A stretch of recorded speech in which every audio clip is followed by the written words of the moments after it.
Tonight, as the world outside grows still, let your mind drift back to one of the most haunting yet heroic chapters in human history. This is not just a story of war, it's a story of endurance, love, starvation, and hope whispered from the frozen ruins of a city that refused to die. You're about to fall asleep to the entire story of the War of Leningrad, a tale of courage beneath endless bombardment, of ordinary souls who became symbols of unbreakable will. So take a deep breath, lie back, and allow the echoes of history to guide you through this long, quiet night. Pause, snowstorm ambience deepens. Before we begin, if you enjoy peaceful historical storytelling and want to support this series, please subscribe to Lullaby of Empire and tap the bell icon so you never miss a night of calm journeys through time. Every episode here is crafted to help you rest while learning something truly human. A remembrance of the past, told with compassion, not noise. Now close your eyes, and let us begin the story of Leningrad. Chapter 1. The Iron Curtain Descends. The summer of 1941 was warm and deceptively calm across the vast plains of Eastern Europe. Fields of wheat shimmered under the sun, unaware that they were about to be trampled by one of the largest military forces ever assembled. On June 22nd, without a formal declaration of war, the silence shattered as Germany unleashed Operation Barbarossa, Hitler's grand invasion of the Soviet Union. 3.8 million Axis soldiers crossed the borders from occupied Poland and Romania, supported by thousands of tanks, artillery pieces, and aircraft. To the west, the Wehrmacht had triumphed with blinding speed. France had fallen in mere weeks, and Hitler's confidence in his armies was absolute. Now, he turned eastward with a vision of crushing Bolshevism, seizing living space for his empire, and harvesting the vast resources of the Soviet lands. For Stalin, the attack was both a Bolshin, betrayal, and a revelation. Despite intelligence warnings and border skirmishes, he refused to believe his uneasy pact with Hitler had been broken. When the bombs began to fall on Soviet airfields, panic rippled through the Red Army's ranks. Whole squadrons of aircraft were destroyed before they could take off. Armies collapsed in disarray as German panzers cut deep into Soviet territory, surrounding divisions that still fought bravely but hopelessly.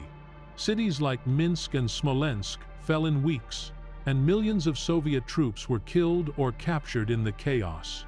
In Berlin, the Nazi leadership celebrated what they believed would be a lightning victory, a new blitzkrieg that would end before the snow arrived. But they had gravely misjudged both the vastness of Russia and the resilience of its people.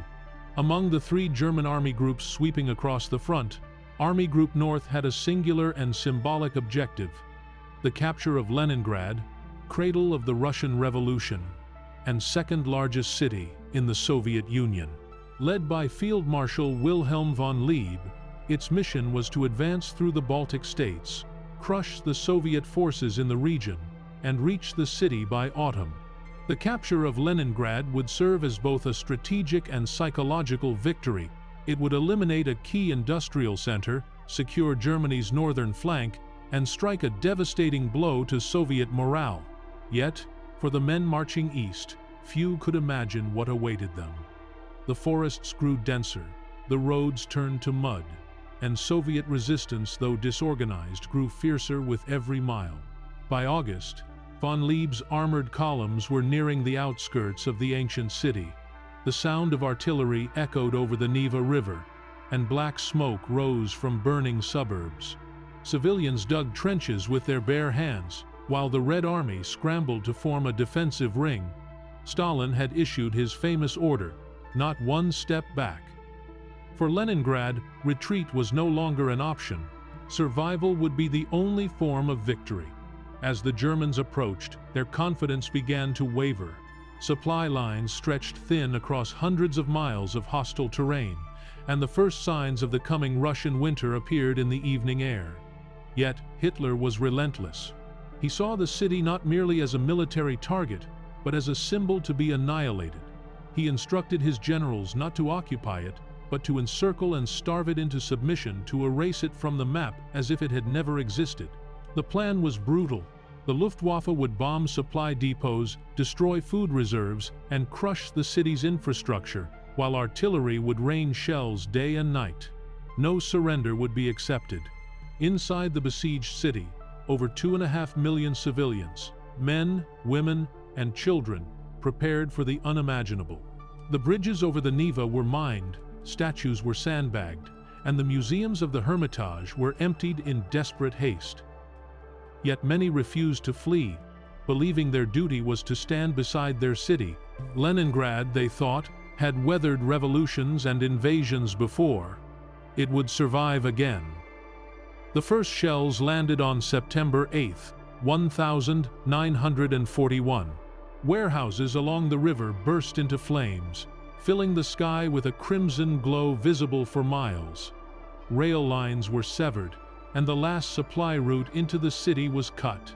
That night, as fires raged and glass shattered across Nevsky Prospect, the siege of Leningrad began. The Germans believed the city would fall within weeks. Instead, it would endure for 872 days, the longest and most devastating siege in modern history. For now, the world only saw the headlines and maps, but within those walls, a quiet war had begun. A war not just of armies, but of hunger, endurance, and the unbreakable spirit of a people who refused to die. Chapter 2: The Gates of Leningrad. By late August 1941, the thunder of artillery had become the new rhythm of life across the Northwest Front. The German advance, which had begun as a lightning storm over the western Soviet border, was now a roaring tide pressing against the final bastion of the North, Leningrad. The once distant rumble of war was now an everyday presence, echoing across the Neva River and through the marble corridors of a city that had been both the cradle of revolution and the heart of Russian culture. As Army Group North, under the command of Field Marshal Wilhelm von Lieb, pressed forward through the Baltic states and across the plains of Karelia, its objectives were clear: surround Leningrad, sever it from the rest of the Soviet Union, and choke it into submission. Hitler's orders were merciless: no direct storming of the city, no occupation, only annihilation through starvation and bombardment.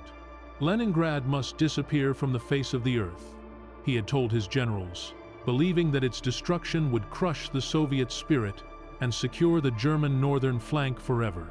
To him, the city was not merely a military target, it was an ideological one, the birthplace of Bolshevism, the symbol of everything he despised. As the German panzers rolled closer, the Soviet leadership in Moscow scrambled to respond. The defense of Leningrad fell under the newly created Leningrad Front, commanded by Marshal Kliment Voroshilov, an aging veteran of the Civil War whose devotion to Stalin was unquestionable but whose tactical skill had long since dulled. His first task was monumental: coordinate a defense that stretched across hundreds of miles, involving not only the Red Army but also the Baltic Fleet and the city's civilian population. Stalin's orders were unambiguous: Leningrad must not fall, whatever the cost. Behind the lines, NKVD commissars enforced discipline with a cold precision that left no room for hesitation or retreat. Soldiers who faltered were executed on the spot. Civilians suspected of defeatism vanished overnight. Yet in the face of fear and chaos, a strange unity began to form. Thousands of civilians volunteered to build fortifications, digging anti-tank ditches, laying barbed wire, and assembling barricades out of trams, paving stones and steel beams. The city's parks were transformed into firing positions, and statues of Lenin and Tsar Peter the Great stood beside sandbags as if ready to join the defense themselves. Meanwhile, the Luftwaffe dominated the skies, conducting relentless bombing raids on rail lines, airfields, and supply depots. Every night, the city's skyline glowed an eerie orange as fuel stores and factories burned. In the distance, flashes of anti-aircraft fire punctuated the horizon like lightning. For the citizens of Leningrad, sleep became a luxury. They lived with one ear tuned to the sirens and the other to the faint whistle of falling bombs. The Kirov Industrial District, one of the city's largest arms producers, was hit repeatedly, Yet workers continued production even as the roofs above them collapsed. It was a strange kind of bravery, not the heroism of the battlefield, but the quiet endurance of those who refused to stop working even as death hovered above. The first weeks of September brought the encirclement closer with terrifying speed. German forces, advancing from the south, linked with the Finnish army, pressing down from the north, cutting off Leningrad from nearly all land routes. The last railway connection, leading to the city through Maga, was severed on September 8th. That same night, massive fuel depots near the river caught fire after a Luftwaffe bombing raid, turning the sky a deep crimson visible as far as Lake Ladoga. It was as if the heavens themselves were burning, a dreadful omen of what was to come. Inside the city, chaos erupted as news spread that the last supply line had been cut. The words blockade and encirclement began to circulate in hushed tones among the population, though official broadcasts tried to maintain morale by claiming reinforcements were on their way. In truth, Stalin and the Soviet High Command knew that little could be done immediately. The German offensive had been too swift, the Soviet armies too disorganized, and the losses too great. What remained inside Leningrad, some Red Army divisions, remnants of militia, and millions of civilians, would have to endure alone. The city's leaders moved swiftly to organize rationing, but food stocks were already dangerously low. Warehouses had been destroyed in the fires, and much of the harvest from surrounding regions was now in German hands. The initial rations were meager but survivable: 600 grams of bread per day for workers, 400 for others. Few imagined how drastically those numbers would soon fall. The German army reached the outer defenses of the city by mid-September. From the southwest, armored divisions advanced toward the Pulkovo Heights, high ground that overlooked the entire city.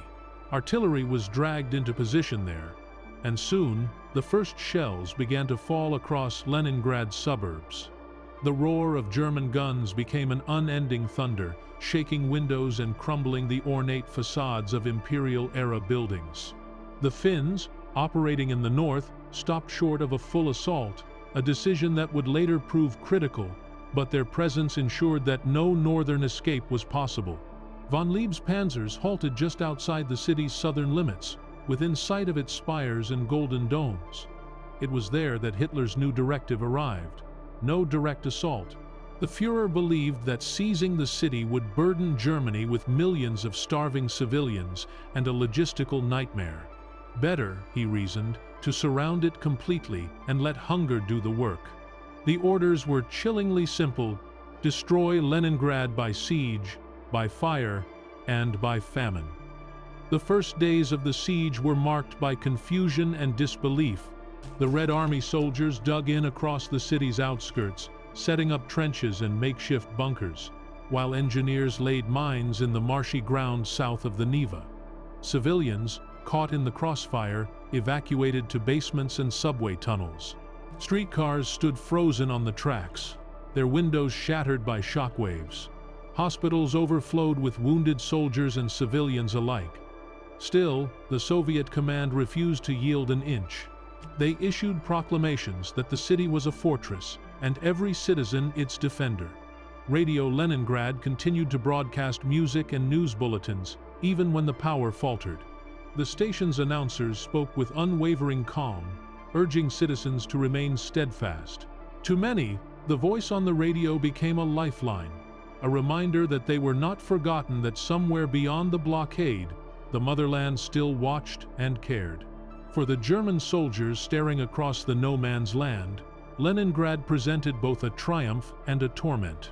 The city, with its shimmering rivers and grand architecture, was unlike anything they had seen in the East, yet it refused to fall. Even as the Wehrmacht encircled it, the resistance did not collapse as expected. The Soviets counterattacked in small, ferocious bursts, often led by hastily assembled militia units made up of factory workers and students. Snipers began to appear in the rubble, picking off German officers from unseen positions.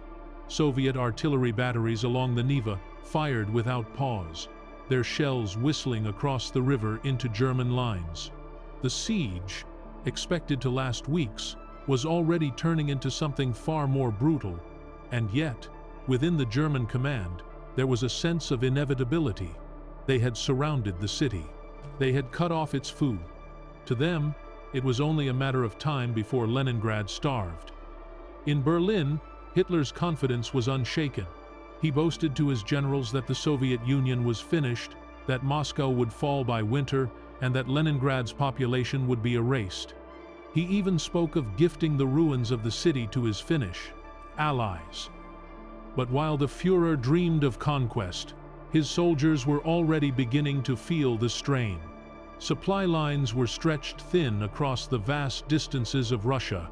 The panzers that had rolled east with such speed now sat idle for want of fuel. The first cold rains turned roads into rivers of mud. Food and ammunition grew scarce, and morale began to waver. Still, the orders were absolute: maintain the blockade, press the siege, no matter the cost. As autumn deepened into early winter, Leningrad became a city suspended between life and death. The leaves fell from the trees in the parks, revealing miles of barbed wire and sandbags. Snow began to fall, dusting the ruins in a deceptive calm. The cold was both a curse and a shield. It froze the blood of the starving but also hardened the ground, making it possible for the Soviets to begin ferrying supplies across the frozen Lake Ladoga, the first faint pulse of what would come to be known as the Road of Life, but that was still months away. For now, the gates of Leningrad had closed, and inside them, 2.5 million souls waited in the growing darkness, surrounded on all sides by an army determined to erase them from history. Yet, even as the artillery boomed and the fires raged, a quiet resolve settled over the city. The Germans had reached the gates of Leningrad, but they would never walk through them. Chapter 3. Encirclement. By the early days of September 1941, the German lines around Leningrad had grown tighter, strangling the city like an iron noose that slowly constricted with every passing hour. The last rail link to the south had been severed, and the roads leading eastward were filled with wreckage, burned-out trucks, overturned carts, and the bodies of civilians who had fled too late. From the air, the great city appeared trapped between the gray shimmer of Lake Ladoga to the east and the advancing Wehrmacht to the west. The Germans had reached the outskirts, their artillery now close enough to shell the city's heart. Hitler and his high command stood on the brink of victory, yet the decision that followed would change the course of the Eastern Front forever. Rather than ordering a direct assault, Hitler chose a siege. He did not want his soldiers fighting street to street, among the stone walls and narrow alleys of the city that had once given birth to Bolshevism. He feared another Kiev, where remote-controlled mines and brutal urban warfare had bled his army dry. Instead, he ordered that Leningrad be starved into submission, its people left to die slowly behind their own walls. The German 18th Army, exhausted from weeks of fighting, dug in across the southern approaches while the 16th Army took position to the east. Panzer Group 4, the armored spearhead that had driven deep into Soviet territory, was abruptly withdrawn to support Operation Typhoon, the final push on Moscow. For Army Group North, it was a crippling loss. Their tanks, the engines of Blitzkrieg, had been the key to rapid breakthroughs. Without them, they were left immobile, dependent on infantry and artillery. The men who had marched with confidence across the Baltic now found themselves mired in defensive positions, watching the city's spires through the haze of smoke. They could see the golden dome of St. Isaac's Cathedral glinting faintly in the distance, a symbol of a victory that seemed so close, yet would forever elude them. The heavy siege artillery that could have reduced Leningrad to rubble had already been sent south to the Crimea, where Hitler envisioned new conquests. To redeploy them north would have meant delay, and the Führer was unwilling to wait. Thus, by a series of choices rooted in hubris and haste, the Germans condemned Leningrad to a different kind of battle, one that would not be fought with tanks and shells, but with hunger, cold, and human endurance. Inside the city, the mood shifted from fear to grim defiance. General Zhukov, newly appointed to command Leningrad's defense, arrived on September 10th to find chaos and panic spreading through the ranks. Civilians were fleeing east in a desperate attempt to escape before the ring closed completely. Factories stood silent as workers were drafted into militia units, while anti-aircraft guns were hurriedly repositioned to serve as anti-tank weapons. The Red Army had been pushed to the edge of exhaustion, its divisions shattered and under-equipped. Yet Zhukov moved quickly, imposing order where there had been confusion. He fortified the outer districts, organized naval brigades from sailors of the Baltic Fleet, and ordered the construction of new defensive lines inside the city itself. Every man, woman, and child was pressed into service. Trenches were dug through parks and boulevards, barricades rose at street corners, and machine guns were mounted in windows where families had once gathered for dinner. From the fortress of Kronstadt on the Gulf of Finland, Soviet guns opened fire on German positions, sending plumes of smoke across the water. The first battles for the suburbs turned into brutal contests of attrition. Streets changed hands several times a day, as German troops fought house to house against determined Soviet defenders. The city's fate hung in the balance. But then, unexpectedly, the German assault halted. To the astonishment of the soldiers at the front, the order came down to stop the direct attack. Instead of storming the city, they were told to dig in and prepare for a long blockade. Hitler's plan was simple in its cruelty. The city would not be taken, it would be erased. German units surrounded it from the south and west, while their Finnish allies advanced cautiously from the north. However, Finland's commander, Marshal Mannerheim, refused to storm the city itself. His goal was the recovery of Finnish territory lost in the Winter War of 1939, not the destruction of Leningrad. This decision, born of St. political caution, left a narrow corridor open to the east across Lake Ladoga, a lifeline that would later be known as the Road of Life. But in those early weeks, the people of Leningrad could scarcely believe it still existed. Food stocks dwindled rapidly, and trains that once brought grain from the south no longer arrived. The first rationing measures began in late September, but they were based on supplies that were already running out. By October, bread, the staple of the Soviet diet, was reduced to a few hundred grams per person per day. The city's bakeries, still operating despite bombings and power cuts, were forced to stretch flour with sawdust and ground cellulose. Meanwhile, on the German side, the euphoria of summer conquest was fading into frustration. The soldiers who had expected an easy victory now faced the monotony and misery of siege warfare. The quick war that Hitler had promised was slipping away as the rains came and turned the roads into oceans of mud.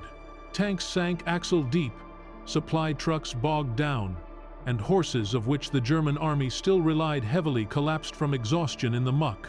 The infamous Rasputitsa, the Russian season of mud, arrived with relentless vengeance. German diaries from that time describe the landscape as an endless swamp of filth and fatigue.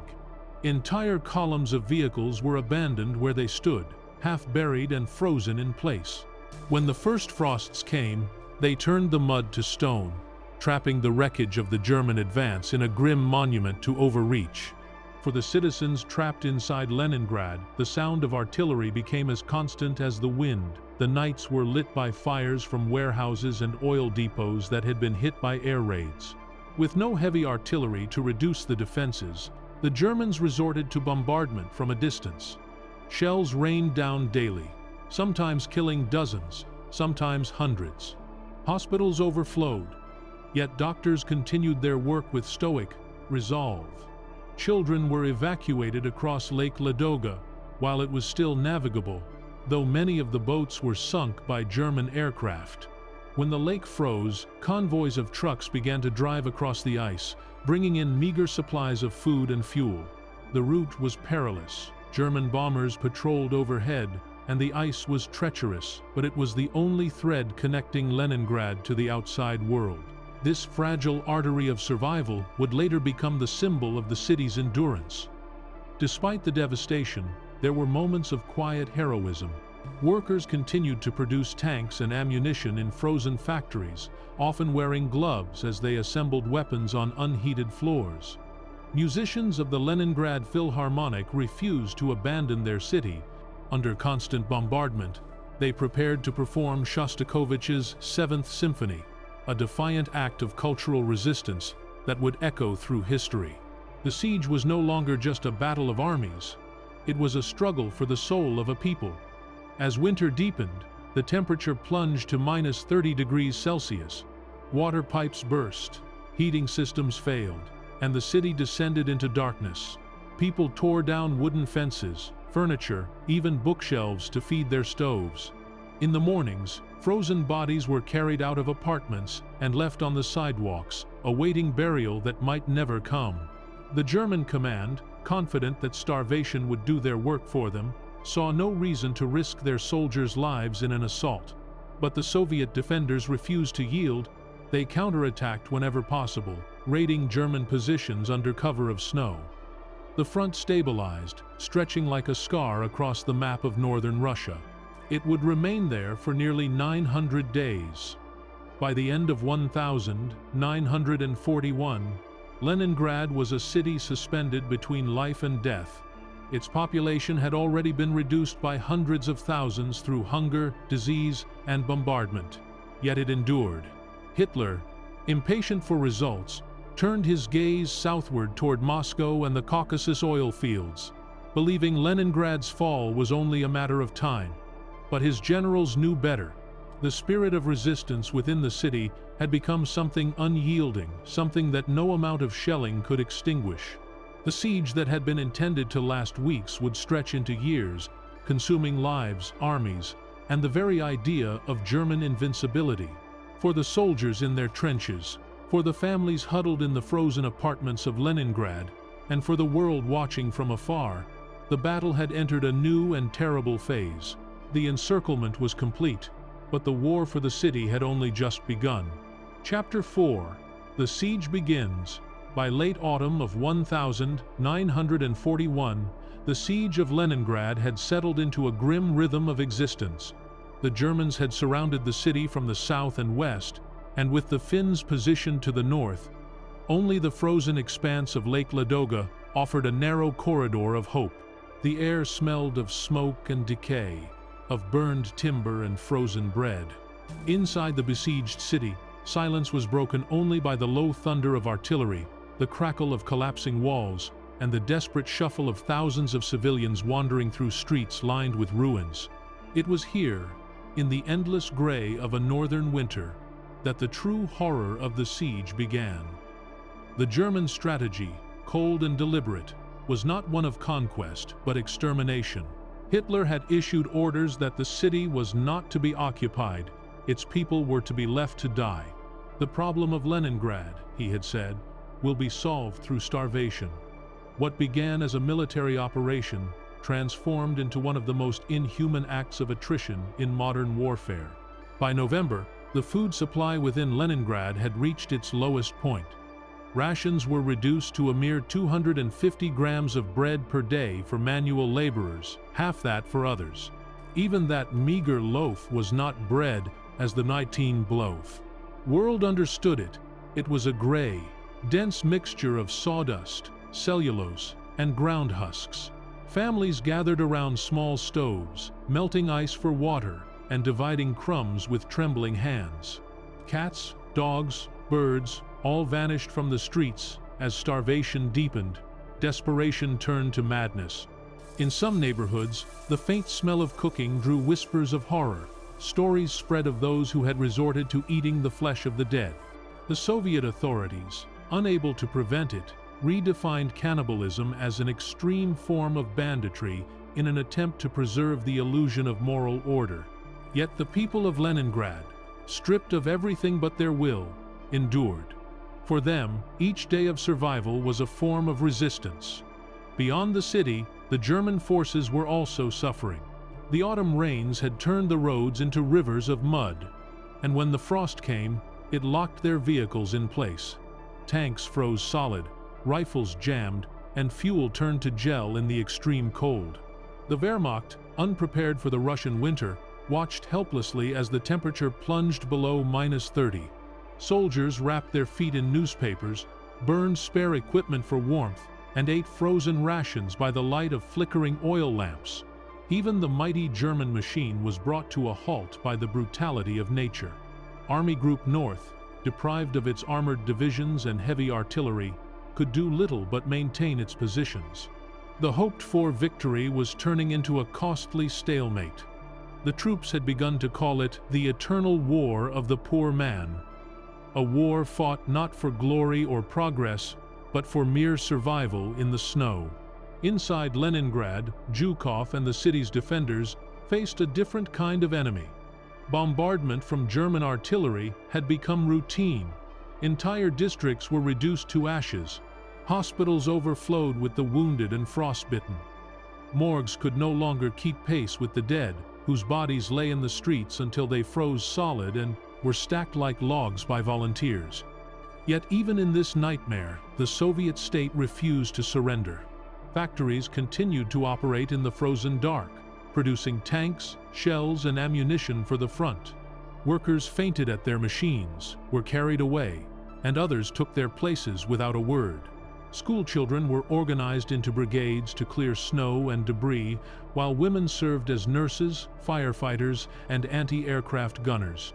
The human body broke easily, but the human spirit did not. At night, the city fell into a strange, haunting stillness.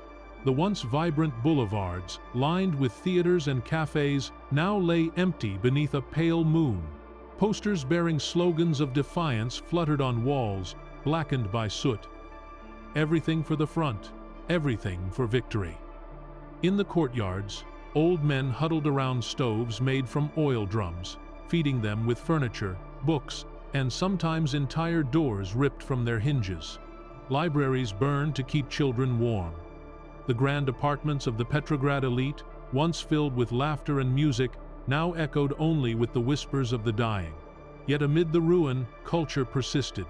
Musicians of the Leningrad Philharmonic, gaunt and starving, prepared for an extraordinary performance, Shostakovich's Seventh Symphony. Written in the very heart of the siege, it became a hymn of defiance.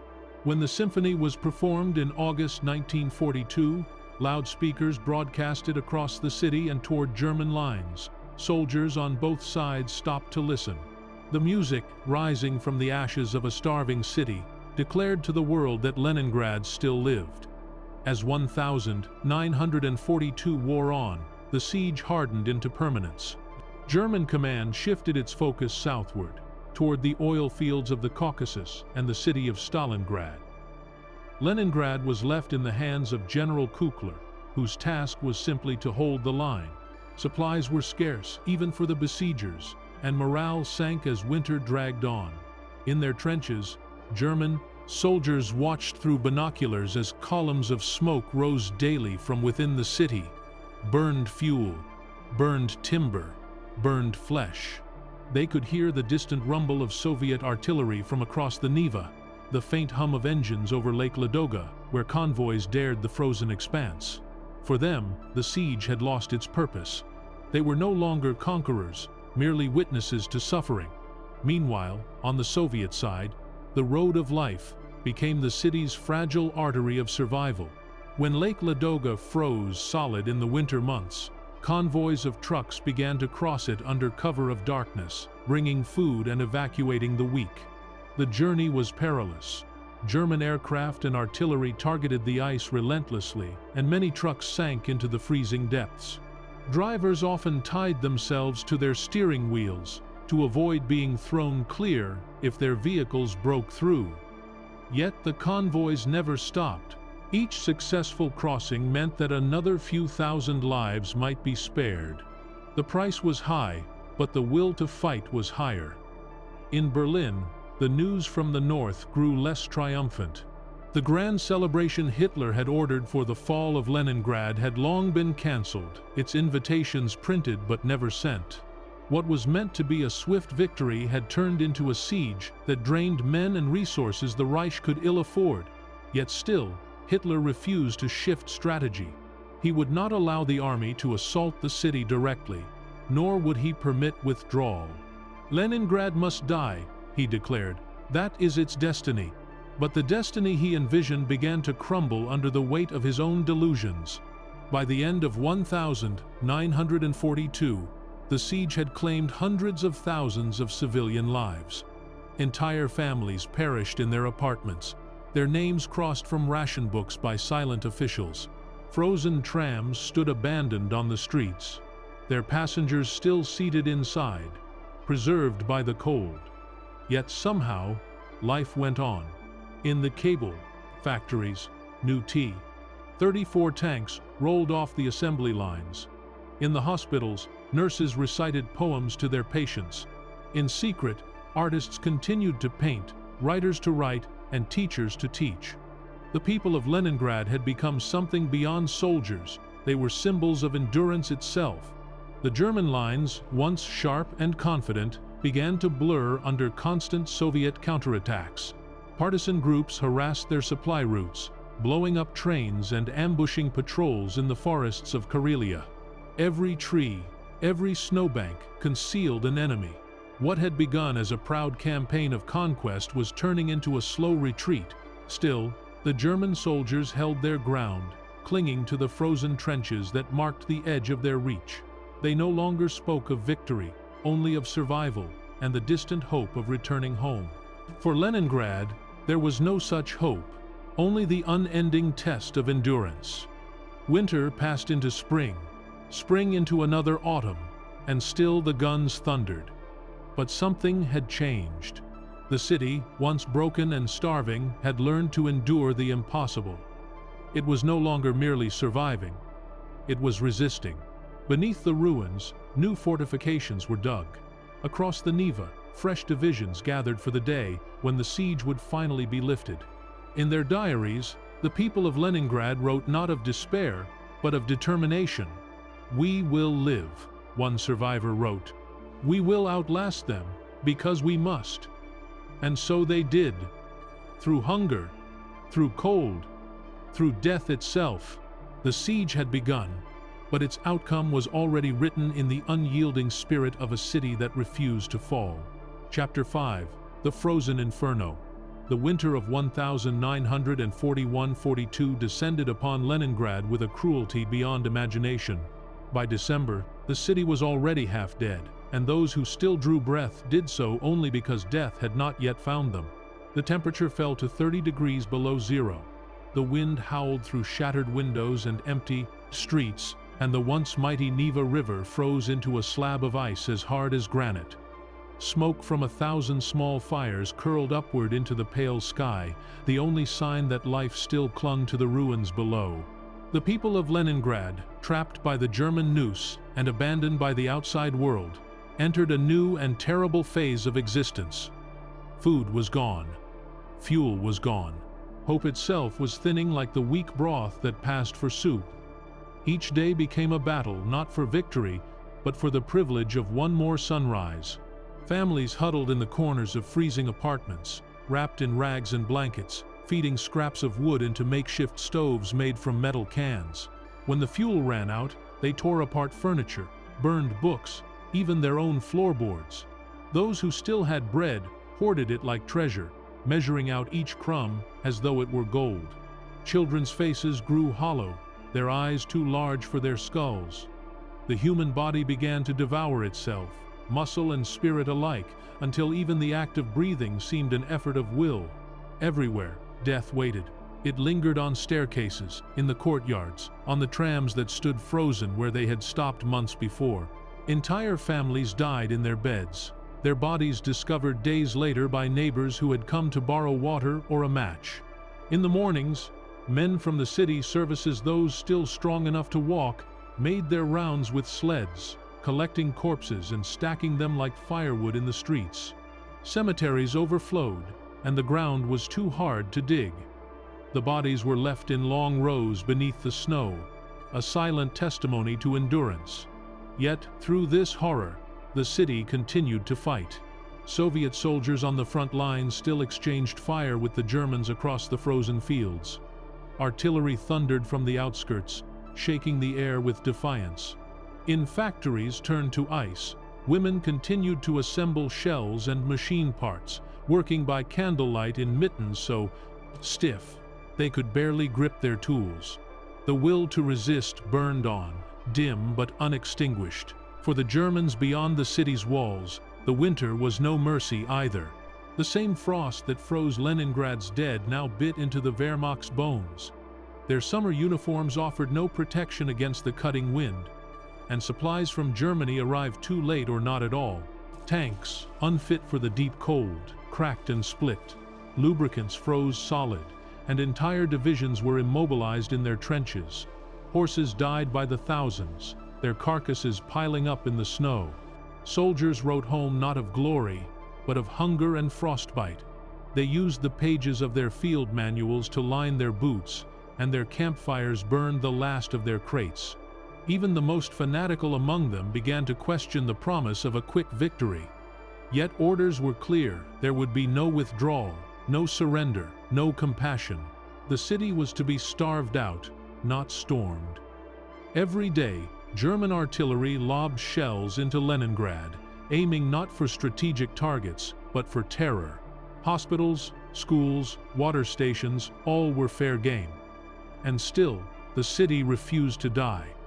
Inside the besieged walls, the people turned inward, into themselves, and into silence. The first signs of madness began to appear. Hunger stripped away humanity, leaving behind a raw, animal instinct to survive.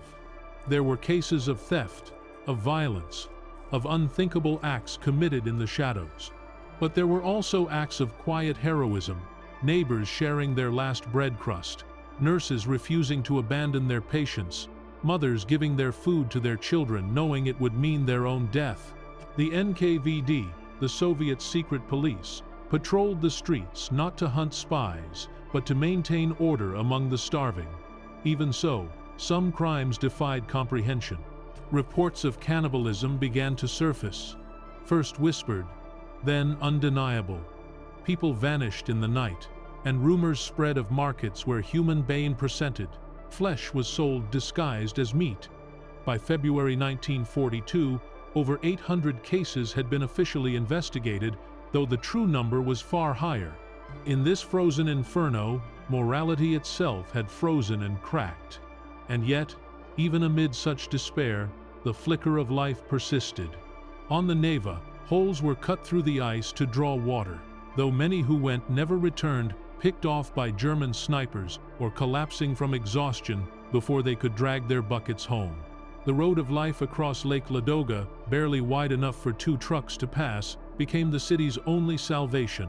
Convoys of vehicles crawled across the frozen surface, their drivers navigating through blizzards and artillery fire.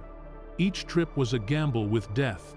Trucks sank through thin ice, swallowed whole by the black water below, their headlights disappearing in seconds.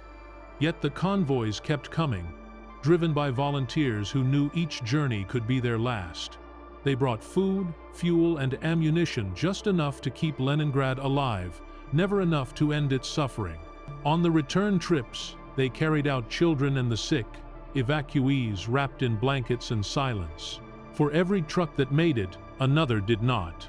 Still, the lifeline endured, as fragile and essential as a single pulse.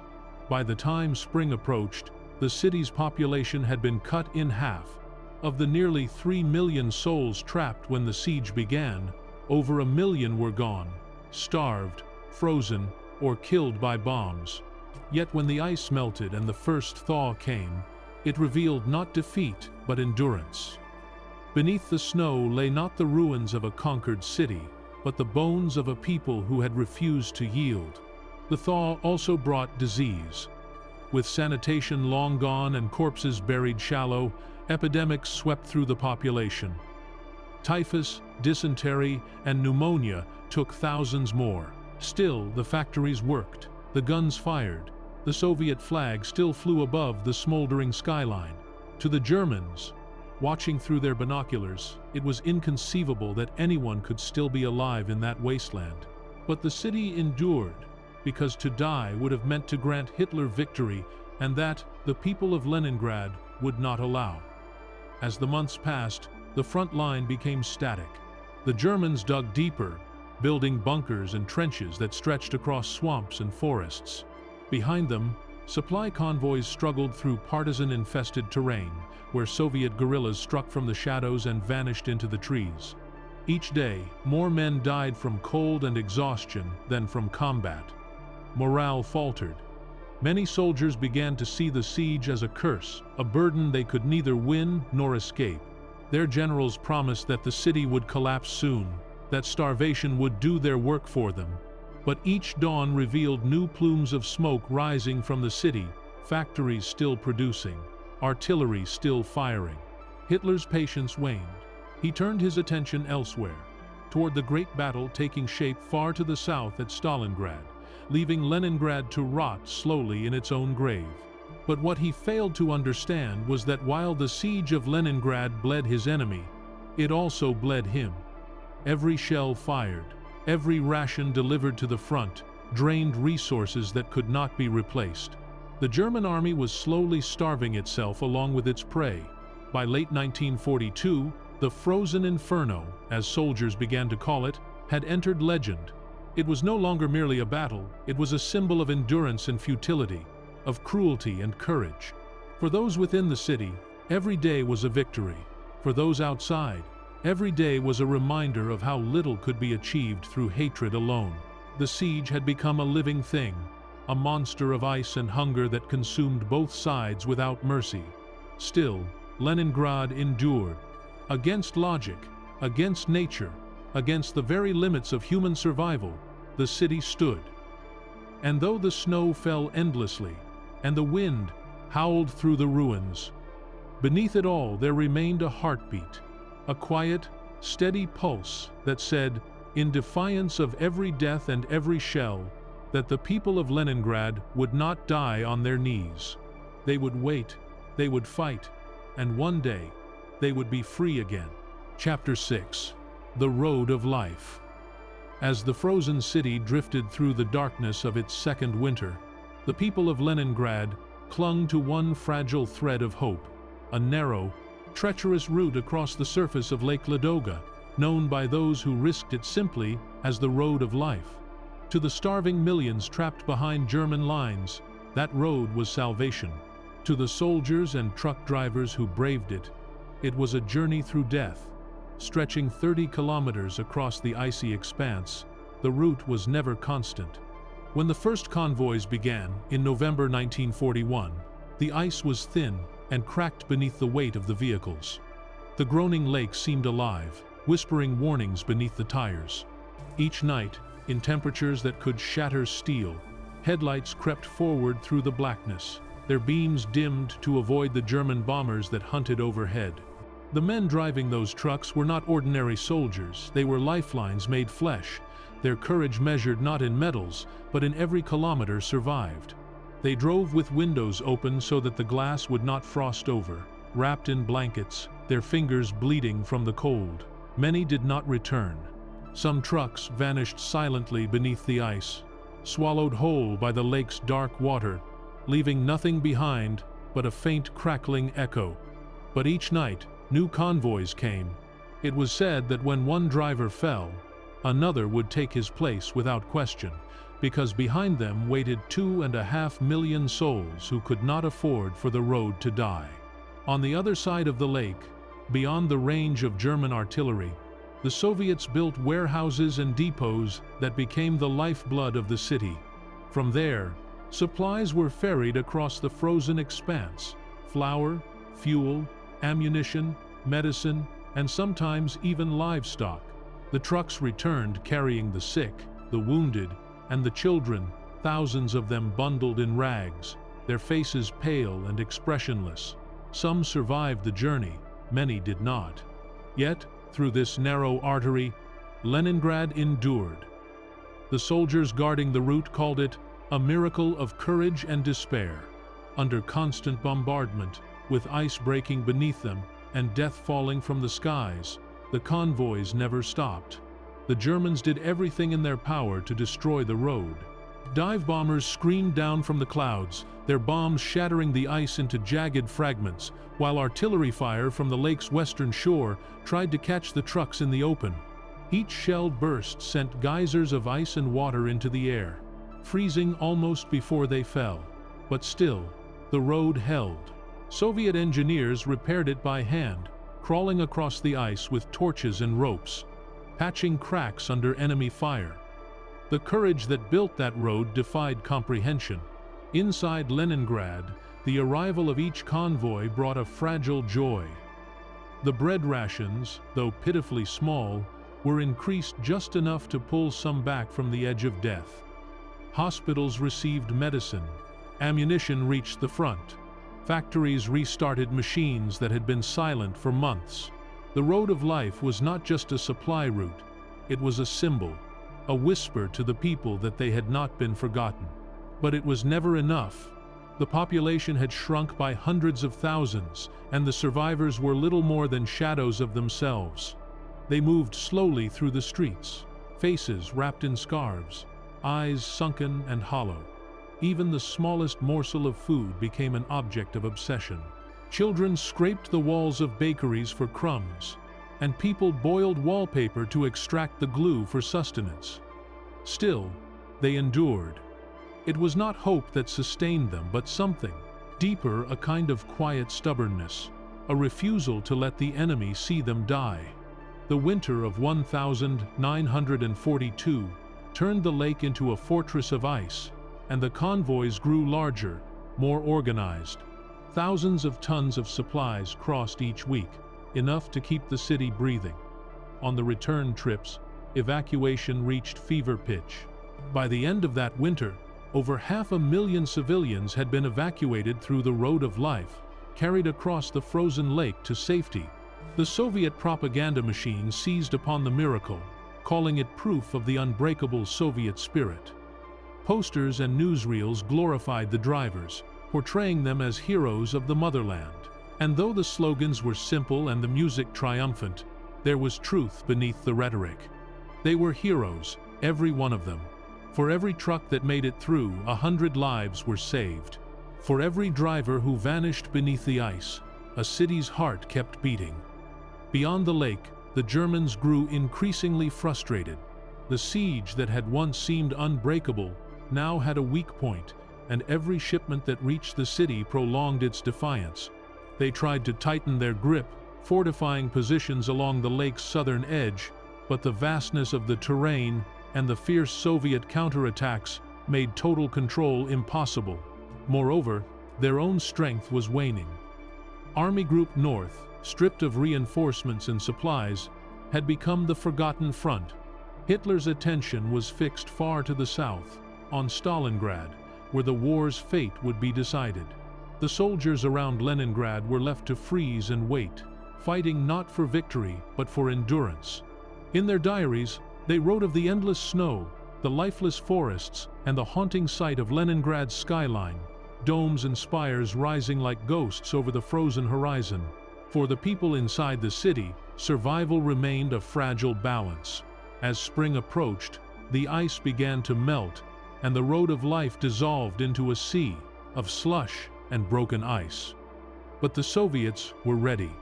Barges and ferries replaced trucks, and though German aircraft struck at them relentlessly, the flow of supplies never stopped. Even as the water opened again, the route remained a living artery. Leningrad, half in ruins, began to stir. Green shoots appeared between the cracks of broken pavement.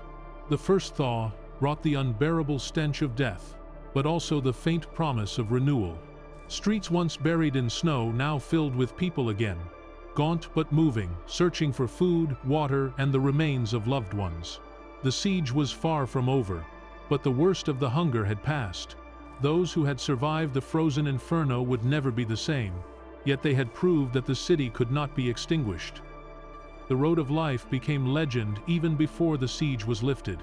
To this day, those who lived through it speak of the sound the ice made beneath the tires, the low groaning song of the lake that seemed to mourn each life it claimed.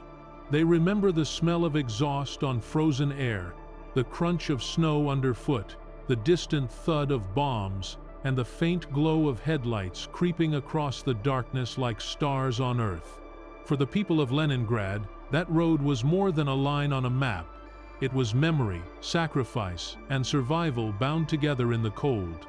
And though thousands perished along its length, their deaths were not in vain, for through their courage the city endured, and through their endurance, the world witnessed something extraordinary.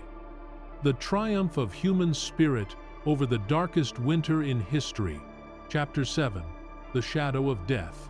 By the beginning of 1943, the siege of Leningrad had become more than a battle of armies.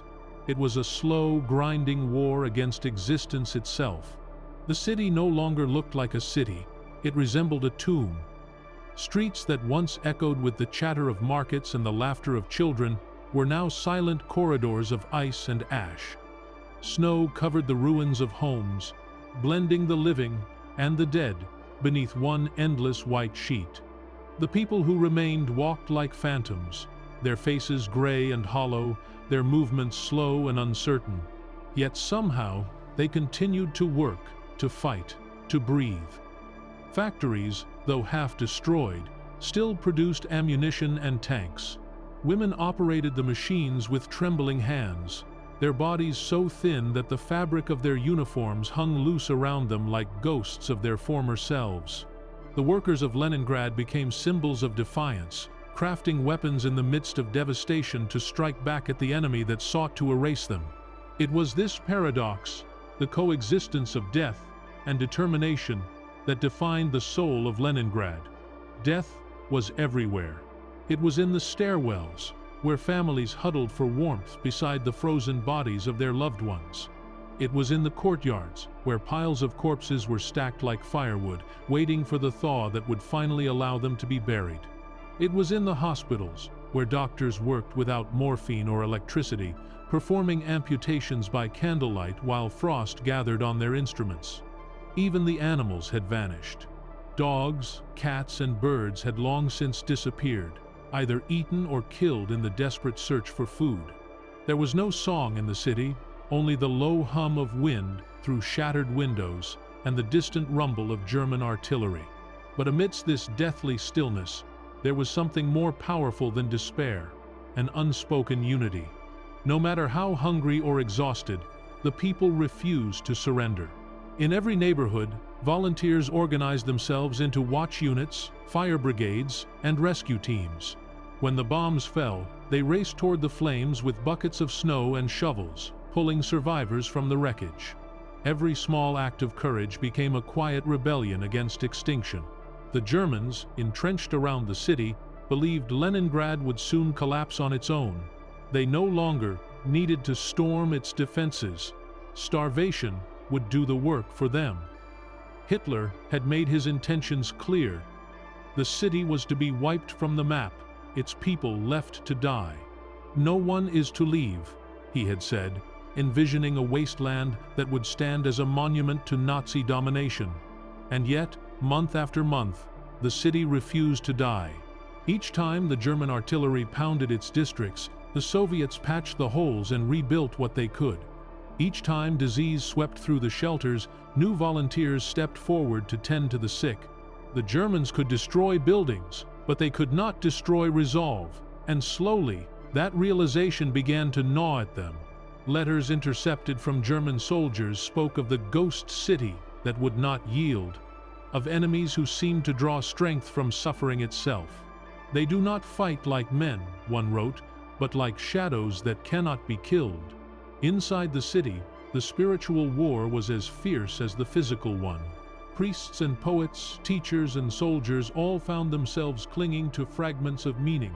Churches long since closed by Stalin's regime began to reopen quietly at night, their bells muffled beneath layers of cloth. People gathered in secret to light candles, not for victory, but for remembrance. The simple act of praying, forbidden for years, became an act of resistance. Even music returned in defiance of the siege. In August 1942, The composer Dmitri Shostakovich's Seventh Symphony, written within the besieged city itself, was performed by a starving orchestra for an audience of survivors and soldiers. The musicians were so weak that some collapsed during rehearsals, but they persisted, playing on as shells exploded in the distance.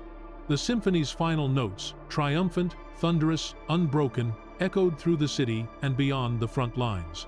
Soviet loudspeakers broadcast the performance toward the German trenches. It was not simply music, it was a weapon. It told the world, and the enemy, that Leningrad still lived. But the cost of survival was beyond comprehension. By the end of 1943, more than 1 million people had died within the city. The population that remained lived on meager rations, often less than 300 grams of bread per day. Yet they endured, because they had no other choice. Hope had become a matter of discipline, a duty as sacred as battle. Mothers whispered to their children that every sunrise was proof that the city would one day be free. Soldiers on the front lines fought not only to repel the Germans, but to protect their families trapped behind them. The bond between front and city became unbreakable. Messages were smuggled through the frozen lines, written on scraps of paper or scratched into tin brief words of love, reminders of life beyond the siege. By late 1943, the tide of war had begun to turn. The Red Army, reinvigorated after its victories at Stalingrad and Kursk, started pushing westward. Supplies began to flow more freely across Lake Ladoga, and Soviet offensives slowly chipped away at the German encirclement. Each victory outside the city sent ripples of hope through the starving masses. The defenders of Leningrad, though exhausted, found new strength in the knowledge that relief was drawing nearer. Still, the fighting was brutal. Every patch of frozen earth, every ruined factory, every stretch of shattered rail line had to be retaken inch by inch.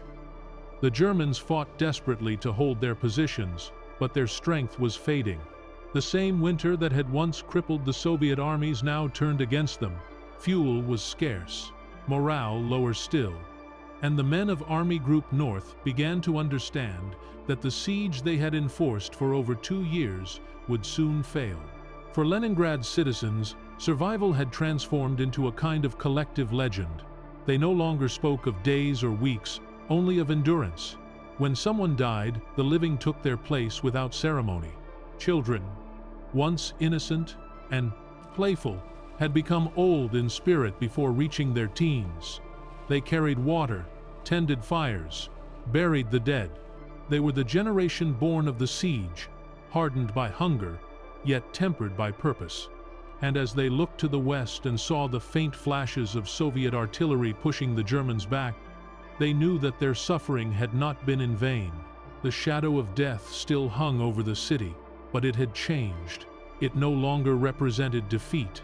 It had become a companion, a reminder of what they had survived. The Germans had sought to extinguish life, but in doing so, they had forged something unbreakable. The people of Leningrad had been tested beyond imagination and had not broken.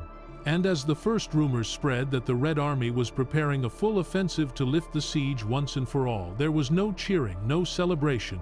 There was only quiet determination. They had endured too much to rejoice before it was over. For them, victory would not be measured in parades or speeches, but in the simple act of living another day. And so, the city waited once more, starving, scarred, but alive. Its streets, lined with the dead, bore witness to a truth that echoed far beyond its walls. That even in the face of annihilation, humanity could endure. The siege was nearing its end, but the memory of those dark years would never fade. For the survivors of Leningrad, the war would live on, not in the history books or in the speeches of generals, but in the silence of their nights and the ghosts of those who had walked beside them through the longest winter the world had ever known. Chapter 8. Operation Iskra, January 1943. The frozen front lines east of Leningrad lay under a silence so heavy that even the wind seemed afraid to disturb it. For nearly 900 days, the city had been strangled, starved, and bombarded, yet it still refused to die. Inside its shattered heart, millions clung to life, waiting for the sound that would mean deliverance, not the praxi, howl of German artillery, but the thunder of Soviet guns breaking the siege. That moment came with Operation Iskra, Spark. The name itself was symbolic. It was meant to ignite the flame of hope that had flickered but never gone out. After 2 years of relentless suffering, the Red Army would strike back, not just to feed a dying city, but to prove to the world that Leningrad was unbreakable. The plan was born in the ashes of despair. Stalin's generals had argued for months over how to free the city without sacrificing the millions still trapped inside. The answer came from Marshal Georgy Zhukov, the man who had broken the back of the German offensive at Moscow and helped turn the tide at Stalingrad. He proposed a bold, coordinated assault from both sides of Lake Ladoga, 2 massive Soviet armies converging to punch a narrow corridor through the German lines. The 67th Army, attacking from the west of the lake, would meet the 2nd Shock Army advancing from the east. Between them lay the German 18th Army, dug in behind minefields, artillery nests, and machine gun bunkers, their positions fortified over 18 long months. To the Germans, the front around Lake Ladoga seemed impregnable. They believed the Soviets were too exhausted to launch a serious attack in the dead of winter. They were wrong. In the early hours of January 12, 1943, the silence broke. Soviet artillery opened fire with a roar that rolled across the frozen lake like an earthquake. More than 4,000 guns, mortars, and rocket launchers unleashed a barrage so intense that it lit up the night sky, turning the snow to fire. German trenches vanished beneath waves of explosions. The bombardment lasted for hours before the infantry began their advance. Tens of thousands of men trudging through snow up to their waists, their faces hidden beneath scarves, rifles frozen to their gloves. Above them, Soviet aircraft strafed German strongpoints, while Katyusha rockets screamed overhead, their shrill cries echoing across the tundra. The Germans fought back with grim discipline, mowing down the first waves of attackers. But the Soviets did not stop. They surged forward again and again, their ranks refilling as fast as they fell. Whole units were obliterated, but the momentum did not die. This was not just another battle, it was a reckoning. Every soldier knew what was at stake. Behind them, an entire city waited in silence, its fate balanced on the edge of their bayonets. For days, the fighting was apocalyptic. The cold was a weapon in itself. Men froze to death before they could reach enemy lines, their bodies buried under drifting snow. Yet the Soviets pushed on. The 67th Army advanced from the west, taking heavy casualties but grinding forward yard by yard. To the east, the 2nd Shock Army moved through dense forests and swamps that had frozen solid, turning the terrain into a maze of ice and barbed wire. German reinforcements arrived, including elite SS units, but they were stretched thin. For the first time since the siege began, the Germans were fighting not a starving enemy, but a resurgent one, better equipped, better led, and burning with vengeance. By January 15th, the Soviets had captured several key German positions near the villages of Marino and Lipka. The 67th Army's commander, General Govorov, ordered his troops to dig in and prepare for the final assault. The Red Army's tactics had evolved since 1941. Gone were the reckless human waves that had bled them dry. Now, artillery coordination, camouflage, and precision were the focus. Every German pillbox, every trench, every machine gun nest was mapped and targeted. The battlefield became a test of endurance and ingenuity. Both sides fought like cornered animals, clawing through the snow and rubble for every inch of ground. Soldiers used frozen corpses as shields, and hand grenades were traded like stones in a street brawl. Then, on the morning of January 18th, came the breakthrough. The 2nd Shock Army and the 67th Army finally met near the village of Schlisselburg, just south of Lake Ladoga. The German defenses had crumbled under the weight of the Soviet assault. When the two armies linked up, there was no fanfare, only exhaustion, tears, and disbelief.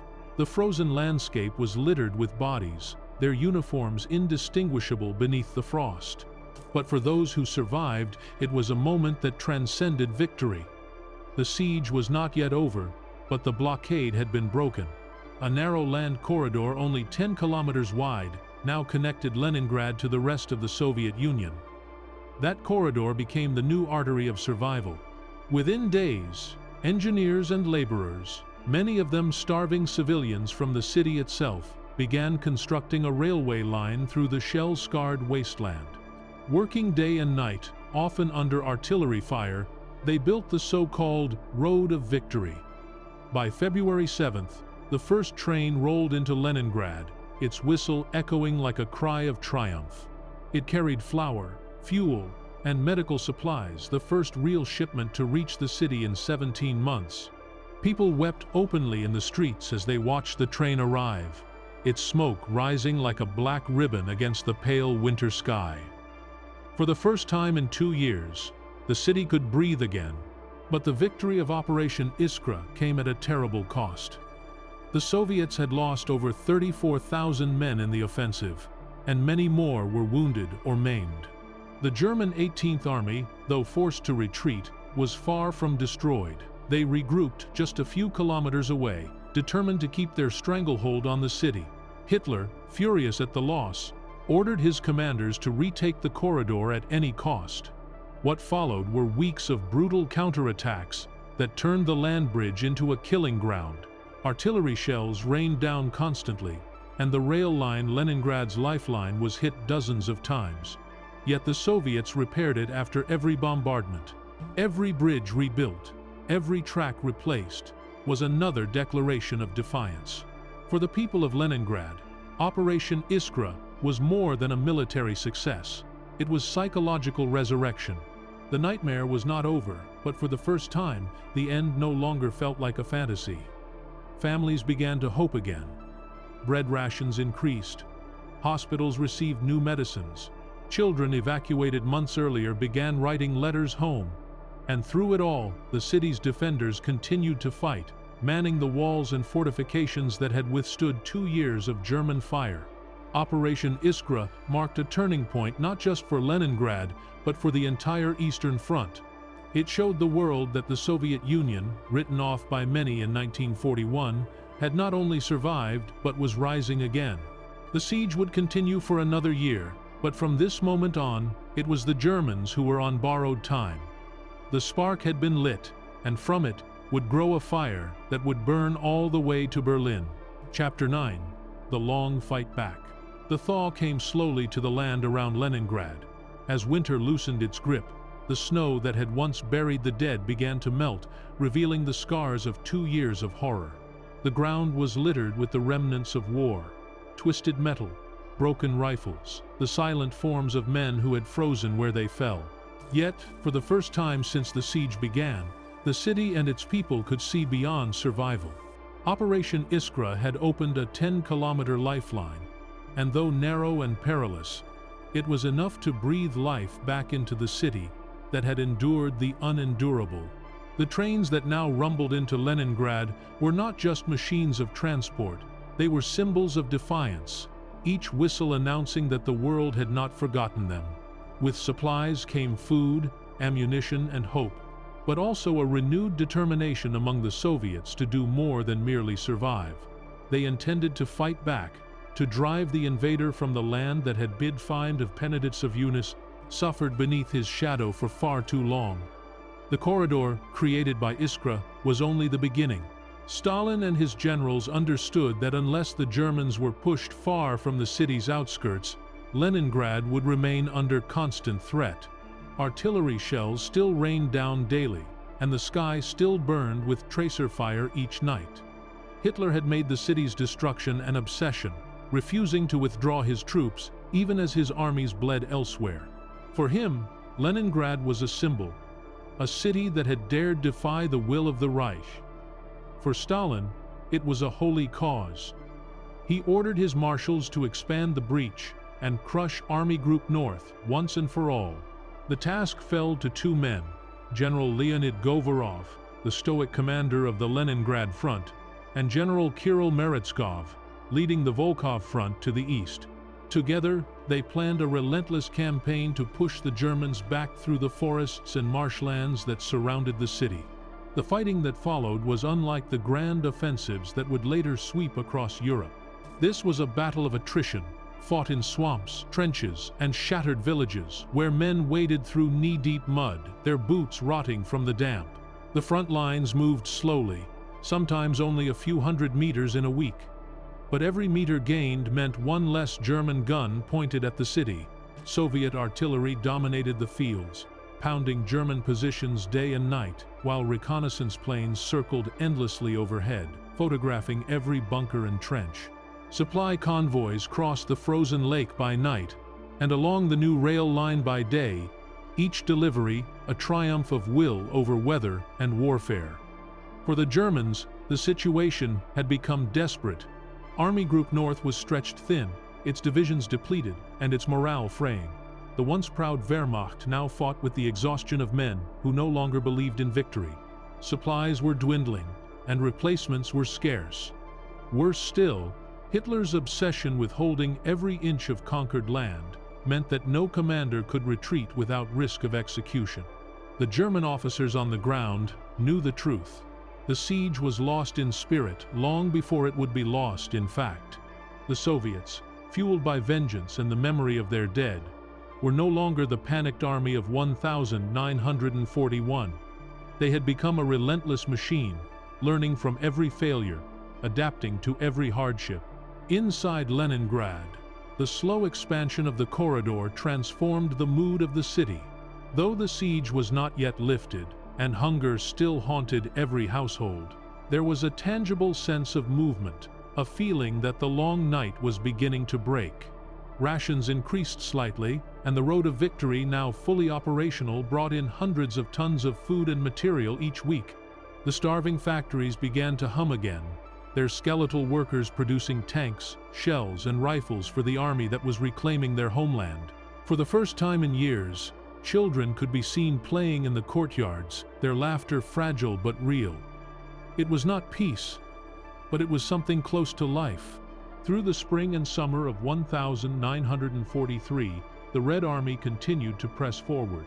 In some sectors, entire villages changed hands multiple times in a single month. Forests were burned to ash by artillery fire, and rivers ran black with mud and oil.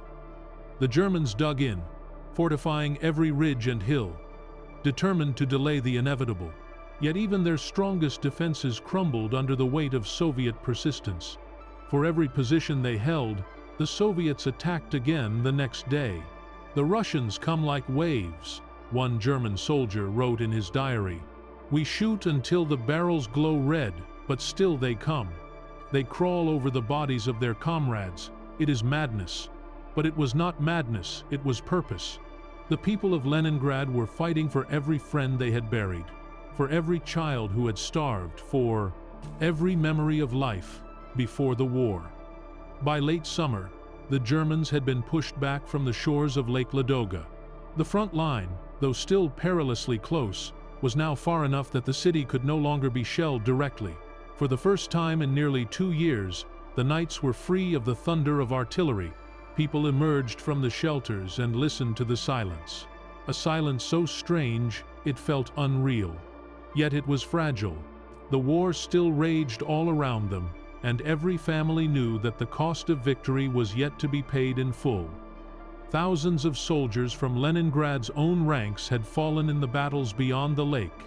Their names filled long lists, pinned to the walls of government buildings and factory entrances, written in shaky handwriting by those who had survived. Each name was a story cut short: a worker, a teacher, a father, a son. The Red Army's progress inspired not only Leningrad but the entire Soviet Union. Newspapers that once carried grim reports now spoke of counteroffensives and liberation. The victories at Stalingrad and Kursk had already shattered the myth of German invincibility, and the renewed strength around Leningrad added to the momentum that was now driving the Axis powers back on every front. Yet Stalin demanded more. He wanted the siege ended completely, and he wanted it to happen under his command. not as a gradual collapse. Orders went out to prepare for one final, decisive offensive to drive the Germans from the region once and for all. As the year drew to a close, both sides prepared for the next phase. The Soviets stockpiled ammunition and reinforcements in staggering quantities, assembling new divisions of tanks, infantry, and artillery. Engineers worked through the freezing nights to build bridges, roads, and fortifications. In the German camps, soldiers huddled in makeshift bunkers, shivering beneath thin blankets, their morale broken. They spoke in hushed tones of retreat, though they knew none would be permitted. Hitler's orders were clear: hold the line at Leningrad, there will be no withdrawal. But the Red Army was coming, and no wall of ice or steel could stop it. The long fight back had begun as a whisper of hope, a spark in the darkness. Now it burned like a storm. The people of Leningrad, who had once measured survival in crusts of bread and drops of water, now measured it in victories and kilometers gained. They had become witnesses to their own resurrection, and they would not stop until the shadow that had haunted their city was gone forever. The siege had defined them. The battle to end it would redeem them. And so, as 1944 approached, the guns of Leningrad prepared to roar one last time. The final reckoning was near. Chapter 10. The Breaking of the Siege. January 1944 arrived not with the silence of snow, but with the distant rumble of thunder, the thunder of artillery, preparing to end nearly 900 days of hell. The siege of Leningrad, which had begun in the summer of 1941, was about to meet its reckoning. For months, the Soviet High Command had been gathering strength, stockpiling ammunition, tanks, and divisions of hardened veterans who had fought at Stalingrad and Kursk. They had returned north to finish what their brothers had begun, to free the city that had bled for the entire nation. The operation that would end the siege was codenamed Iskra's successor, the Leningrad-Novgorod Offensive. Its purpose was not merely to lift the blockade, but to annihilate the German forces that had once sought to starve an entire population out of existence. The plan was audacious in scope.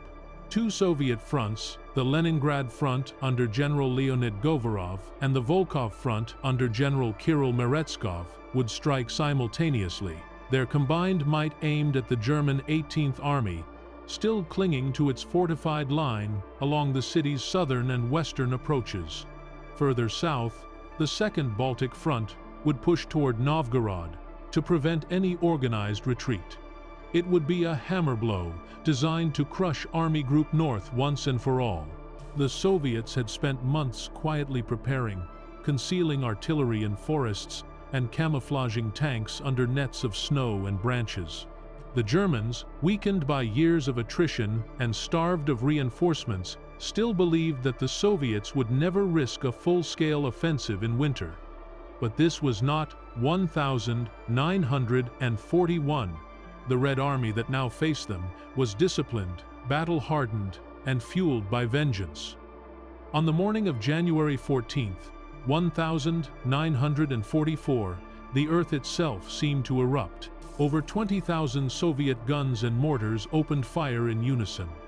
The barrage stretched for miles, a rolling wave of destruction that shattered bunkers, trenches, and command posts. Soldiers who had endured the siege inside the city's walls watched from rooftops as the horizon glowed red. The air trembled with the roar of artillery. For 2 hours the bombardment continued, and when it ceased, the Red Army surged forward. Thousands of infantrymen, supported by tanks and self-propelled guns, advanced across the snow under a curtain of smoke. German machine guns chattered in response, but their lines were already collapsing.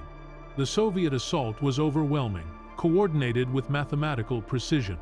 Every position that had once been impregnable was now engulfed in fire and steel. By January 17th, the Soviets had broken through the first defensive belt south of Leningrad, near the town of Ropsha. To the east, the Volkhov Front drove into German positions along the Emga-Schlisselburg line, cutting off their routes of withdrawal. Entire German regiments were overrun or encircled. their commanders sending frantic radio messages begging for reinforcements that would never come. Hitler, refusing to acknowledge the scale of the disaster, ordered Army Group North to hold its ground to the last man. But the last men were already dying in the snow. Soviet tanks thundered across frozen rivers, their treads grinding over the remains of bunkers and trenches. Infantry followed close behind, bayonets glinting in the pale light. Inside Leningrad, the sound of the bombardment was met with disbelief. The people had grown used to the steady rhythm of war, the dull boom of German guns, the whine of sirens, the distant crash of bombs. But this sound was different. It was deeper, heavier, filled with promise. Soldiers on the city's front lines felt it too. They fought with a ferocity born of memory, knowing that every step forward brought them closer to vengeance. In some sectors, the fighting turned to chaos, hand-to-hand combat in snow-covered trenches, where bayonets and shovels became weapons of necessity. The Germans, outnumbered and freezing, fought stubbornly, but they could not match the relentless tide pressing against them. By January 20th, Soviet forces had reached Krasnoye Selo, a key stronghold southwest of the city. Once captured, it opened the road to Luga and forced the Germans into a rapid retreat. The following day, Soviet tanks rolled through the shattered town, their turrets marked with the words, "For Leningrad," painted in white. They crushed mines beneath their tracks and smashed through barricades as they advanced. The retreating Germans set fire to everything: villages, bridges, even their own ammunition depots, to slow the Soviet pursuit. But nothing could stop it now. The Red Army was moving faster than at any point in the Northern War, its soldiers fueled by the thought of liberation after nearly 900 days of siege. Then, on January 27th, 1944, the guns around Leningrad fell silent. For the first time since the summer of 1941, the horizon was free of German fire. The blockade was broken completely, finally, irreversibly. The city that had starved, frozen, and bled for nearly 2.5 years was free. Word spread through the streets like lightning. People emerged from their shelters, dazed, as if afraid the silence was a trick. Then, slowly, the truth sank in. Church bells began to ring, bells that had been silent since before the war. Workers, soldiers, and children wept openly. Many fell to their knees in the snow, their faces lifted toward the gray winter sky.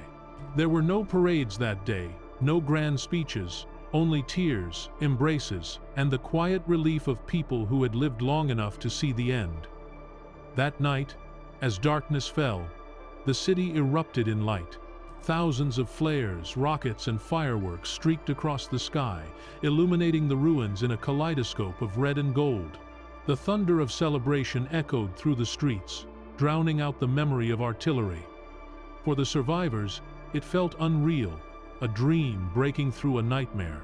The official announcement came from Radio Leningrad: "The enemy has been completely driven from the approaches to our city. The siege of Leningrad has been lifted." Those words, broadcast across the Soviet Union, became immortal. The suffering of 872 days had come to an end. The victory, however, came at an unimaginable cost. Over 1 million civilians had perished within the city, most from starvation and cold. Entire neighborhoods were gone, reduced to rubble and ash. Of the soldiers who had defended Leningrad's walls, few remained. Yet, in that devastation, something extraordinary endured: the spirit of a city that refused to bow. In the days that followed, Stalin declared January 27th a day of celebration across the nation. But for those who had lived through it, there was no joy without sorrow. Survivors wandered through the ruins, searching for the homes they had lost, the faces that would never return. The victory was absolute, but it carried the weight of ghosts. As Soviet troops pursued the retreating Germans toward Estonia, the people of Leningrad began the slow process of rebuilding. Food convoys rolled in from the east, bringing bread, sugar, and flour. Hospitals reopened. Schools, long shuttered by war, filled with children once again. The factories, which had forged weapons in darkness and hunger, now turned their machinery toward restoration, and through it all, the memory of the siege lingered like a scar across the soul of the city. It was said that every family had lost someone, and every street had its own story of courage and death. Yet, against all odds, life began anew. The breaking of the siege was more than a military triumph. It was a moral victory for humanity itself. The Germans had tried to erase a city and its people from existence. Instead, they had created a legend. Leningrad had survived not because of walls or weapons, but because of will. Its defenders had fought with empty stomachs and frozen hands. Its civilians had endured without food, heat, or hope, and yet none had yielded. The city had stood through 872 days of darkness and emerged, battered but unbroken. And from that moment forward, Leningrad would forever stand as a symbol not of war, but of endurance. Chapter 11. The City of Ghosts. When the guns fell silent and the snow-covered ruins of Leningrad glowed faintly under the pale morning sun, there was an unfamiliar stillness, a silence so complete that even the survivors were afraid of it. After nearly 900 days of shellfire, bombings, and the moaning winds of starvation, quiet felt alien. For the people who had endured the siege, the sudden absence of violence was both a blessing and a shock. The battle was over, yes, but what remained of the city no longer resembled the Leningrad that had once been the pride of the Soviet Union. Streets once lined with chestnut trees and elegant townhouses were now corridors of rubble. The stately buildings along the Neva River stood hollow and broken, their ornate facades scarred by shrapnel and fire. Bridges sagged under the weight of destruction, and the frozen canals were littered with the remnants of war. Shattered glass, burned carts, the ghostly remains of barricades hastily built and long abandoned. For the first time in years, people emerged from cellars and makeshift shelters. Some were little more than shadows, gaunt, hollow-eyed figures wrapped in tattered blankets, their bodies reduced to fragile frames by hunger and disease. The children were even more haunting to behold, many of them skeletal, their movements slow and hesitant, as if their limbs no longer remembered what warmth or strength felt like. Yet, in their eyes, flickered something defiant, an unspoken awareness that they had survived something the world would never fully understand. They had endured the unendurable, and now they stood at the threshold of peace, uncertain what that meant. The first task for the city's authorities and remaining soldiers was grim but necessary: the collection of the dead. The siege had claimed more lives than anyone could count. Whole families had perished in their apartments, some found still sitting together, their last crumbs of bread uneaten because they had chosen to share equally and starve together rather than watch one another die. Streets were littered with frozen bodies, often buried under snow or hidden in corners where people had collapsed in their final moments of exhaustion. The municipal workers and soldiers assigned to the grim duty of removal did their work in silence. It was said that the entire city had become a cemetery, and for many it truly was. Even months after liberation, as the thaw came and the snow melted, the earth itself revealed more of its dead men, women, and children whose remains had been buried under ice and rubble. The numbers were staggering. Some estimates spoke of nearly 1 million civilian deaths within the city alone. And yet, amid this ocean of loss, life struggled to return. Within days of the siege being lifted, the first trains rolled in along the repaired rail line from the east, the same route that had been cut in the summer of 1941. They carried bread, flour, sugar, and salt, guarded by soldiers who regarded the cargo as treasure. People gathered at the train stations in tears, clutching one another as the wagons were unloaded. For the first time in years, the smell of fresh bread filled the air, drifting across the ruins like a ghost of the past. It was said that some people wept just from the scent, too weak to eat, but desperate to touch a loaf, to hold it and believe that starvation had truly ended. Rations were still meager, but they were food, real food, and that was enough to make the city believe again. The Red Army soldiers who had defended the city through its darkest days were hailed as heroes, yet they carried with them the same hollow look as the civilians they protected. Many were too weak to celebrate. Some had forgotten what normal life felt like, their minds shaped entirely by the siege. They spoke little, their memories filled with nights spent in frozen trenches, with the constant sound of shells bursting and the cries of comrades who would never rise again. When the front moved westward and fresh divisions arrived to replace them, some soldiers simply sat down and cried. Their war, the war that had defined their existence, was finally over. For the Soviet leadership, the liberation of Leningrad was a moment of immense propaganda value. Stalin himself hailed it as one of the greatest victories of the war, a testament to the strength of socialism and the indomitable will of the Soviet people. Across the nation, newspapers printed triumphant headlines, and radio broadcasts carried the story of the hero city. Yet inside Leningrad, the mood was far from triumphal. For every smile, there were 10 faces etched with grief. There were no homes left untouched by loss, no family that had not buried someone. Some streets were entirely empty, every resident gone. People began to return from the evacuation zones, workers, teachers, and artists who had been sent away when the siege began. They came home to nothing but ashes. One woman later wrote, in her diary, "I came back to my apartment and found my neighbor's body sitting by the window. She had frozen where she had watched for the return of her husband." Still, the city began to heal, slowly and painfully. Engineers cleared the mines and debris from the roads. Bridges were repaired, factories reopened, and electric power was restored to parts of the city. The famous Hermitage Museum, which had been emptied of most of its treasures before the siege, began to welcome its staff back, to rebuild its galleries. Musicians and writers who had survived began to create again songs, poems, and plays that tried to capture what words could not fully express. The first symphony performed after liberation was Shostakovich's Seventh Symphony, the very work that had been written and played during the height of the siege in 1942. Now, it echoed through a city that had outlived the nightmare it described.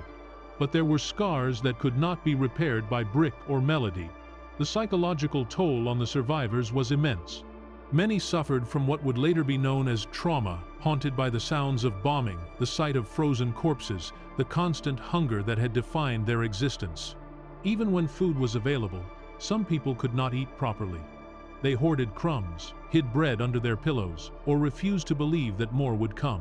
Mothers searched endlessly for lost children, posting handwritten notes on the walls of public buildings. Some of those notes would remain there for years, unanswered. The Soviet government established awards and medals for those who had survived the siege, honoring their endurance. The title Hero City was officially bestowed upon Leningrad in 1945, a symbol of eternal glory. Yet many survivors viewed these honors with mixed emotions. Glory was a poor substitute for the lives that had been lost. Still, the medals gleamed proudly on the coats of the elderly women who had once carried water through the X-Tide, shell fire, and on the chests of soldiers who had defended the frozen lines on the outskirts of the city. They were reminders that, against all logic, they had endured. By the spring of 1944, as the ice melted on the Neva and the first green buds appeared on the blackened trees, Leningrad began to resemble a city again. Markets reopened, trams ran once more, and laughter, quiet, hesitant laughter returned to the streets. The smell of bread was no longer rare. It became ordinary again, though the memory of hunger ensured it was never taken for granted. Children played among the ruins, turning bomb craters into games, their laughter echoing through the skeletons of buildings that had once been homes. For those who lived through it, the siege would never truly end.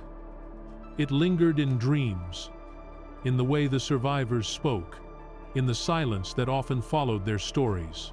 But it also became a source of pride, proof that even when the human body breaks, the human spirit can endure beyond imagination. The people of Leningrad had faced one of the darkest chapters in human history, and emerged as witnesses to both horror and hope. Leningrad had become more than a city. It was now a symbol of resistance, of faith, and of the endurance of humanity in the face of cruelty beyond measure. The ghosts of the siege would forever walk its streets, not as reminders of despair, but as guardians of memory, whispering to future generations that even in the deepest night, there can still be light. Chapter 12. The Panther Line. After the liberation of Leningrad, the Red Army did not stop to rest. The Soviet High Command understood that momentum was now their greatest weapon, and they intended to press it relentlessly. The German forces of Army Group North, battered and disoriented after the collapse of the siege, were retreating westward in haste. Their lines were fragmented, their supply routes shattered by Soviet artillery, and their morale was collapsing. What had once been the proud northern spearhead of the Wehrmacht was now a shadow of itself, trying desperately to hold back a red tide that seemed unstoppable. For Hitler, the loss of Leningrad was a humiliation beyond measure, a symbolic failure that struck at the myth of German invincibility. In a desperate attempt to salvage control, he ordered the construction of a new defensive barrier that would stretch across the Baltic region, from the Gulf of Finland through Estonia and down to the Pskov region. It would be called the Panther Line. The concept of the Panther Line was meant to echo the older Siegfried and Maginot fortifications of the previous wars, massive defensive works that would, in theory, allow the Germans to stabilize their front and regroup. It was to consist of concrete bunkers, anti-tank ditches, minefields, and interlocking artillery positions that could cover the approaches from both land and air. But like so many of Hitler's late war projects, the idea came too late. The Wehrmacht no longer had the manpower, resources, or time to build such a monumental barrier properly. The Red Army's advance was already faster than the Germans could dig, and where fortifications were completed, they were often undermanned or poorly supplied. The once mighty Army Group North was exhausted. Many of its divisions had been reduced to mere battalions. Reinforcements promised from Germany never arrived, diverted instead to the collapsing fronts in Ukraine and Belarus. The Luftwaffe, once the terror of the skies, was now a faint presence, its planes grounded by fuel shortages and the unending Soviet advance. In February 1944, Soviet reconnaissance aircraft began photographing the half-built fortifications along the Panther Line. Stalin and his generals immediately saw the opportunity. The German defensive strategy depended entirely on finishing construction before the Red Army arrived. If they could strike early, before the line was ready, the Germans would have nowhere left to fall back to except the Baltic Sea. The Soviet plan was swift and ruthless. The Leningrad, Volkhov, and Second Baltic fronts, still burning with the energy of their recent victory, were ordered to keep pressing west without pause. They would attack simultaneously across a broad front, forcing the Germans to defend everywhere and collapse under pressure. By early March, the Soviet offensive resumed. The weather was treacherous. Wet, snow and mud slowed the tanks, while freezing winds lashed the exposed infantry, but the Red Army pressed on. Soviet soldiers were now experienced in winter warfare. Their coats were thick, their boots lined with felt, and their tanks were equipped with winterized engines. They knew how to move through the slush and ice, how to fight in the frozen forests that had once crippled the Germans. Each step westward was a reversal of 1941, as villages once taken by the Wehrmacht now returned to Soviet hands. Burned churches, collapsed bridges, and half-buried German helmets marked the path of their advance. The Germans tried to form a coherent defense along the Narva River in Estonia, where the terrain offered natural protection. Here, the remnants of Army Group North, bolstered by SS divisions and foreign volunteers from across occupied Europe, made their stand. It was a grim gathering of forces. The SS Nordland Division, composed of Scandinavian volunteers, the SS Nederland Division, formed from Dutch recruits, and the German 11th and 20th Infantry Divisions, veterans of the Eastern Front since Barbarossa. Together, they created what became known as the Narva Front, For months, these soldiers held their positions against overwhelming odds, turning the region into a frozen battlefield where every meter of ground was paid for in blood. The Soviet assault began in late February, with massive artillery bombardments. The sky turned red with the light of explosions. Forests were flattened, villages erased. Soviet tanks rolled forward under cover of smoke, only to be met by anti-tank guns dug deep into the snowbanks. The German defenders, though weary, fought with desperate skill. They knew that if Narva fell, the road to Estonia and the Baltic ports would lie open, and retreat would be impossible. Every soldier on both sides understood that this was no longer a battle for conquest, it was a fight for survival. Amid the chaos, the city of Narva itself was reduced to rubble. Once a picturesque medieval town on the river, it became a wasteland of shattered stone and ash. Soviet infantry stormed across the bridges under relentless fire, while snipers hunted one another through the ruins. The Germans counterattacked with everything they had: flamethrowers, mortars, even captured Soviet tanks repainted with iron crosses. For a time, the line held, and Narva became known among the Germans as the Northern Stalingrad. But unlike Stalingrad, there would be no turning of the tide for them. The Soviet forces had the numbers, the supplies, and the sky. The Luftwaffe was nowhere to be seen, while Soviet aircraft circled overhead in waves, bombing supply depots and troop concentrations without resistance. By July 1944, the German defenses were collapsing. The Panther Line, far from the impenetrable wall Hitler had promised, had become a collection of scattered strongpoints, overwhelmed by Soviet armor. In some sectors, German engineers had not even finished digging trenches before the Red Army arrived. Hitler, furious and delusional, issued orders forbidding any further retreat. He declared that every meter of ground must be held or retaken. But reality no longer obeyed his commands. The Red Army's strength was overwhelming, and the German generals on the ground knew that disobedience was the only path to survival. Many began withdrawing their men under cover of night, disobeying Berlin's orders in order to save what little remained of their armies. As Soviet tanks reached Pskov and Pechory, the last remnants of the Panther Line disintegrated. The German retreat turned chaotic. Roads became choked with convoys of soldiers, refugees, and broken machinery. Horses collapsed in the mud. Trucks ran out of fuel and were abandoned. The sound of engines, shouting, and artillery blended into a single endless roar. On the Soviet side, progress was equally brutal. The Red Army advanced over ground mined and booby-trapped, losing men to explosions at every turn, but they never slowed down. Stalin demanded complete liberation of the Baltic states, and his generals intended to deliver. By the autumn of 1944, the Red Army had broken through entirely.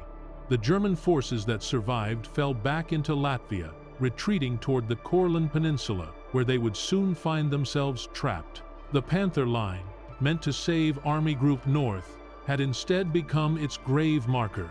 Soviet correspondents described the landscape they captured as a frozen monument to futility, a line of trenches filled with snow and corpses, where the last defenders of the Reich had made their final stand against inevitability. For the Soviets, it was a moment of grim satisfaction. The same troops who had once watched the Germans close around their city now saw their enemy fleeing westward, broken and desperate. Many of the soldiers of the Leningrad front painted slogans on their tanks: "For the siege" and "For the hungry." They were not words of pride, but of memory. Each kilometer they gained was revenge for the lives lost to starvation and cold. Behind them, Leningrad was still rebuilding, but news of the German retreat spread like a second liberation. The people who had endured so much could finally believe that the nightmare was ending not just for their city, but for their nation. The German front was collapsing on all sides. In the south, the Red Army had crossed into Romania. In the center, it was rolling through Belarus and Poland. And in the north, where once Hitler had promised victory, his armies were vanishing into the forests and marshes, leaving only wreckage behind. The Panther Line had been Germany's last attempt to hold back the tide in the north, but it failed because it was built on delusion. The men who fought along it, German, Estonian, Latvian, and foreign volunteers, fought bravely, but they were fighting for a cause that had already rotted from within. The Red Army's advance was unstoppable now, its soldiers hardened by years of suffering, its industry pouring out tanks and artillery faster than the enemy could destroy them. The war in the north had entered its final act. And so, as 1944 drew toward its close, the once proud Army Group North began to vanish into history. Its surviving divisions, driven back to the edge of the Baltic Sea, would soon be trapped in the Courland pocket, fighting a hopeless war of attrition until the very end. The siege of Leningrad had begun with the Germans surrounding a city. Now, it would end with that same army surrounded by the tide of history. Chapter 13. The Courland Pocket. By the late autumn of 1944, the map of Europe was transforming before the eyes of the world. To the south, the Red Army was sweeping through the Balkans. In the center, Belarus and Poland were being liberated in massive, coordinated offensives. And in the north, the battered remnants of the once mighty Army Group North had been driven into a shrinking corner of Latvia, the Courland Peninsula, a rugged, forested stretch of land jutting into the Baltic Sea. Here, between the storm-gray waters and the endless pine woods, the final act of their long-doomed struggle was about to unfold. The Soviet advance had been relentless, crushing German resistance at every turn. The Panther Line had fallen, Narva and Pskov were gone, and the road to Riga lay wide open. Hitler's Northern Army, cut off and isolated, was now trapped between the advancing Red Army and the sea. What began as a strategic withdrawal soon turned into a siege of its own, a mirror image of the very horror that the Germans had once inflicted on Leningrad. The Courland pocket was not small. When it first formed in October 1944, it contained nearly 400,000 German soldiers, organized into the 16th and 18th Armies, under the overall command of Colonel General Ferdinand Schörner. They were accompanied by thousands of Latvian volunteers, remnants of SS units, and tens of thousands of civilians who had fled westward with the retreating Wehrmacht. Hitler refused to allow them to be evacuated, declaring that Courland must be held at all costs as a fortress of the north. In his mind, this isolated army would one day launch a counterattack to reclaim the Baltic and threaten the Soviet flank.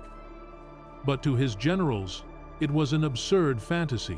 The troops were trapped, surrounded on land, and reliant on the Kriegsmarine for supplies that could barely keep them alive. They were fighting not for victory, but for survival. The Soviets struck almost immediately. In October 1944, just weeks after trapping the Germans in Courland, the 1st and 2nd Baltic fronts launched their first major assault. It began with a thunderous artillery barrage that shook the earth for miles around. Soviet infantry surged forward, supported by tanks and aircraft, cutting deep into the German lines. But the defenders, veterans hardened by 3 years of combat on the Eastern Front, held their ground stubbornly. The forests and marshes of Courland gave them natural cover, and their defensive positions were dug deep. The first Soviet offensive lasted nearly 2 weeks, but it failed to break through. Thousands died on both sides, and the front stabilized at least for a time. As winter descended, the Soviet attacks resumed, each one as fierce as the last. Between October 1944 and April 1945, 6 major offensives were launched against the Courland pocket. Each was meant to annihilate the trapped German army, and each time, the Wehrmacht managed to resist. In some sectors, the fighting resembled the trench warfare of the First World War: static lines, endless artillery duels, and brutal close-quarters combat. Entire villages changed hands multiple times, reduced to ashes by shellfire. Soviet T-34 tanks bogged down in the mud, while German anti-tank guns waited patiently in the forests, camouflaged beneath the snow. The battlefield was a frozen wasteland of shattered trees and frozen corpses. Despite their courage, the Germans knew the truth. There would be no rescue. Hitler's promises of reinforcements were hollow. Every available division was being poured into the defense of East Prussia and the Reich itself. Supplies dwindled as Soviet aircraft and submarines hunted the convoys trying to reach them across the Baltic. Ammunition was rationed, fuel was almost gone, and food was running out. The soldiers of Army Group Courland, as it was now renamed, began slaughtering their own horses for meat. An ironic reversal of the starvation once inflicted on the people of Leningrad. Those who survived the front lines endured endless cold, hunger, and the constant dread of Soviet bombardment. Yet, remarkably, their morale did not collapse. Many soldiers believed they were protecting the last gateway for German refugees fleeing the Soviet advance. Thousands of civilians crowded the ports of Liepāja and Ventspils, waiting for ships to take them west. Some made it out small groups, ferried by the Kriegsmarine through treacherous ice-choked waters under constant threat of attack. Many others did not. The Red Army, meanwhile, had no intention of letting Courland remain a haven. Their offensives grew stronger with each passing month. The Soviet First Baltic Front, now under General Ivan Bagramyan, coordinated massive assaults supported by waves of artillery and airstrikes. The roar of Katyusha rockets and heavy guns echoed across the forests day and night. Soviet infantry pressed forward, clearing trenches, with grenades and flamethrowers. They called the German soldiers in Courland the ghosts of Leningrad, for they were the same men or their replacements who had once starved an entire city. Now, the siege had turned upon them. Still, the Germans refused to surrender. Their discipline held, even as hope vanished. General Schörner, notorious for his brutality and fanatical loyalty to Hitler, ordered that any sign of retreat or desertion be punished by execution. Field police patrolled the rear lines, ensuring obedience through fear. Yet, as the months dragged on and Germany's situation worsened, even Schörner's authority began to crumble. Soldiers no longer spoke of victory. They spoke of home, of families far away, and of the endless cold. Letters stopped coming from Germany. Rumors spread of Soviet forces crossing into East Prussia, of Berlin itself being threatened. For many, the war was already lost. They were simply waiting for fate to catch up. In January 1945, the situation became catastrophic. The Red Army launched its massive winter offensives across all fronts, shattering the German lines in Poland and pushing into the heart of the Reich. Courland was now completely isolated, cut off from all contact except by radio. The Kriegsmarine continued its desperate evacuation efforts, known as Operation Hannibal, one of the largest sea evacuations in history. Hundreds of thousands of civilians and wounded soldiers were carried westward across the Baltic under constant attack. Yet the fighting in Courland continued. The Germans still held their positions, even as the Soviet artillery grew heavier and closer each day. For the Soviet soldiers, Courland had become a grim routine. They knew their enemy was beaten, but they respected the defenders' stubbornness. They advanced cautiously, clearing minefields and forests, losing men for every meter gained. There was little glory left in this war, only exhaustion. As spring came in 1945, the snow melted to reveal a battlefield littered with rusted helmets, burnt-out tanks, and the bones of the fallen. The forests that once whispered with life were now silent save for the distant rumble of artillery. In April, the final Soviet offensive began. The Red Army attacked with overwhelming force from all sides, determined to end the resistance once and for all. German units were pushed back into smaller and smaller pockets, their command structure collapsing. Officers burned their maps and documents, while soldiers destroyed their weapons rather than surrender them intact. On May 8, 1945, the same day that Germany capitulated to the Allies, the order finally came. Army Group Courland was to cease resistance. The war was over. The surrender was formalized the next day. Nearly 200,000 German soldiers laid down their arms, their uniforms tattered and faces hollow with fatigue. Soviet soldiers watched them in silence, recognizing in their enemies the same weariness they carried themselves.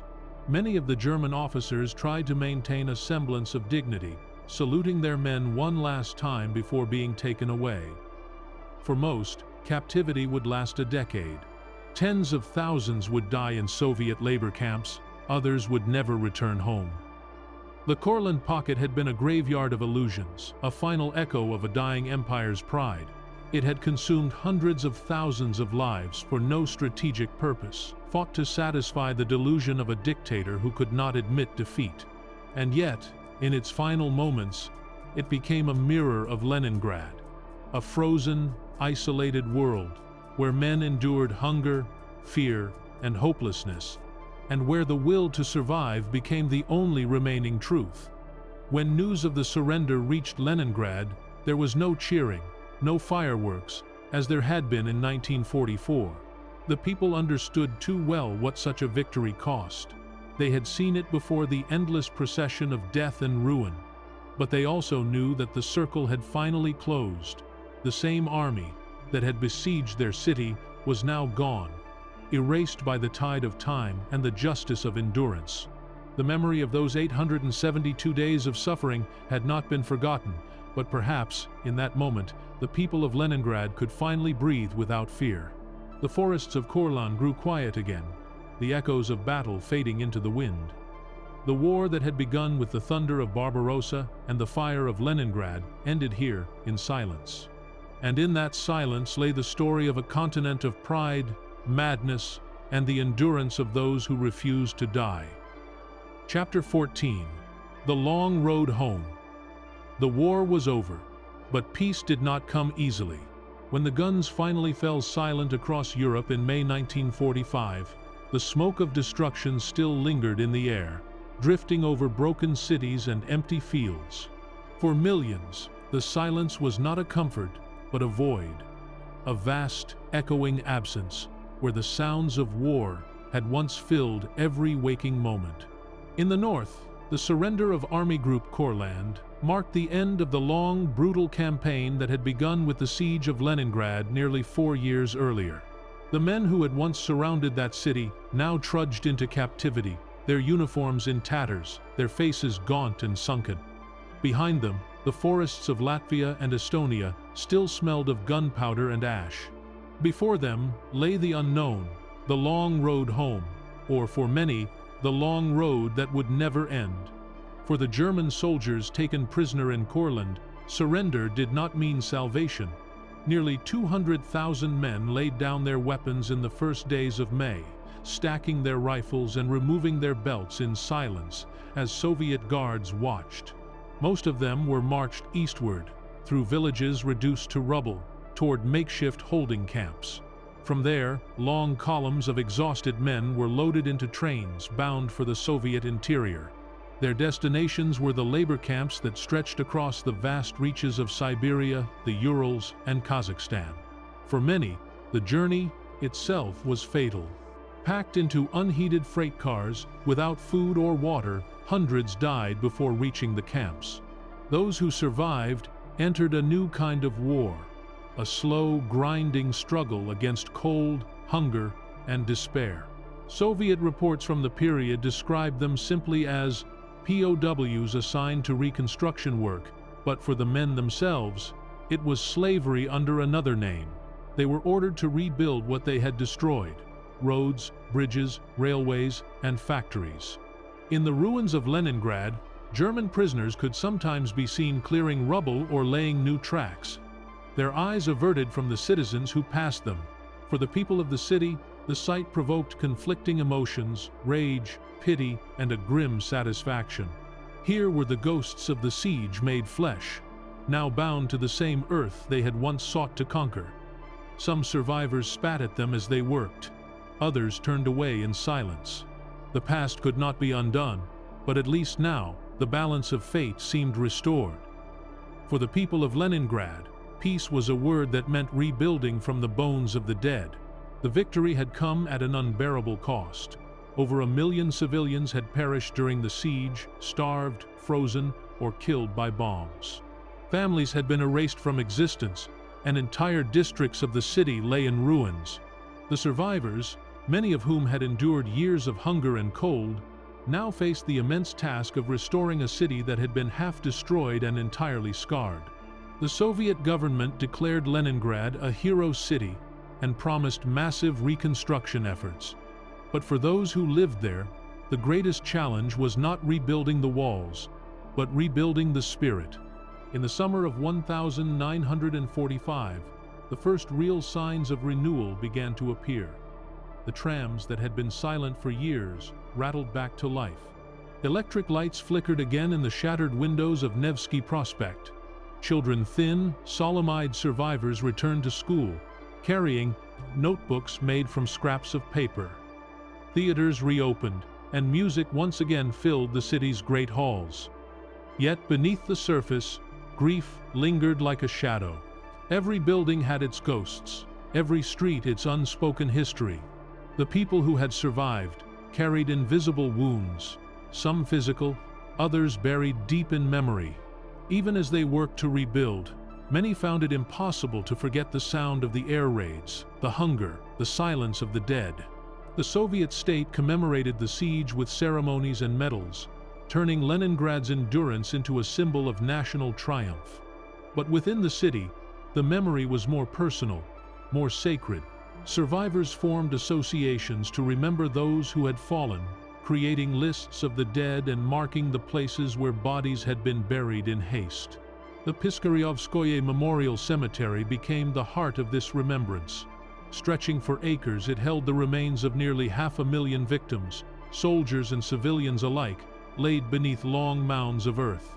At its entrance stood a simple inscription: "No one is forgotten, nothing is forgotten."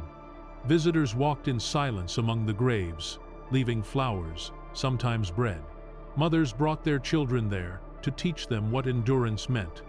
And as the years passed, the cemetery became more than a burial ground. It became the conscience of a city. For the Soviet Union, the lifting of the siege and the capture of Courland symbolized more than military victory. It represented survival itself, a triumph over annihilation. The same Red Army that had once been on the verge of destruction in 1941 now stood victorious from the Baltic to Berlin. Yet even in triumph, the cost was staggering. Entire generations had been consumed. The men who returned from the front were changed beyond recognition, their eyes hardened by what they had seen. Women who had labored in factories during the war returned to rebuild their homes, often alone, their husbands and sons buried in far-off fields. The Soviet leadership spoke of glory, but the people lived with absence. In Germany, too, the road home was long and uncertain. The soldiers captured in Courland and elsewhere remained in Soviet captivity for years. Many did not see their homeland again until the mid-1952, after Stalin's death, when thousands of prisoners were finally released. Those who returned were older, frailer, and haunted. They found a homeland that barely recognized them, rebuilt under new borders and divided between East and West. In East Germany, the returning veterans were paraded as repentant fascists, useful for propaganda but stripped of pride. In the West, they were met with silence. No one wished to speak of the Eastern Front, of Leningrad, of Courland. The world wanted to move forward, but the past would not let go. Back in Leningrad, life slowly returned to a rhythm of normalcy, though nothing about it was ever the same. The children born after the war grew up hearing stories whispered in kitchens, told in low voices as if the past might awaken if spoken too loudly. They learned of the road of life across the frozen Lake Ladoga, of the hunger winters, of the people who refused to give up, even when hope was gone. In the 1950s and 60s, memorials began to rise, modest at first, then monumental. Each stone, each statue, each wreath was a declaration that endurance had meaning, that the sacrifices were not in vain. For those who had survived, however, remembrance was both a duty and a burden. Some could speak of it only rarely, their voices trembling when they did. Others never spoke at all, The memories lived in their eyes, in the way they paused before a loaf of bread, in the quiet moments when music played and they turned away, lost in thought. To live after Leningrad was to carry its ghosts forever. Yet those ghosts were not only of sorrow, they were also of strength. The people of the city had faced the darkest abyss of human cruelty and found, within themselves, something unbreakable. By the time the 20th anniversary of victory came in 1965, Leningrad had become a thriving city once again rebuilt, alive, proud. But beneath its new facades lay the memory of endurance that defined it. Veterans gathered in squares wearing their medals, children laid flowers at memorials, and the old songs were sung again, softly, reverently. The city that had once starved now fed the nation with its stories. The long road home was never straight, never easy. For the soldiers, for the prisoners, for the civilians who had endured the siege, home was not just a place but a state of soul, a fragile piece won from the jaws of despair. The war had reshaped everything it touched, but from its ruin rose something enduring, the will to rebuild, to remember, and to never again surrender to the darkness. And so, as the sun rose each morning over the Neva, its light fell upon a city that had died and been reborn, a city that had proven that, even in the coldest winter of history, humanity can survive. The ghosts of the siege still walked its streets, not as shadows of loss, but as silent guardians of memory, whispering the same truth that Leningrad had taught the world. That courage is not the absence of fear or suffering, but the choice to endure them and live on. Chapter 15. The Memory of Fire. History remembers cities in many ways, through their architecture, their revolutions, their art. But some are remembered because of how they suffered. Leningrad was one such city.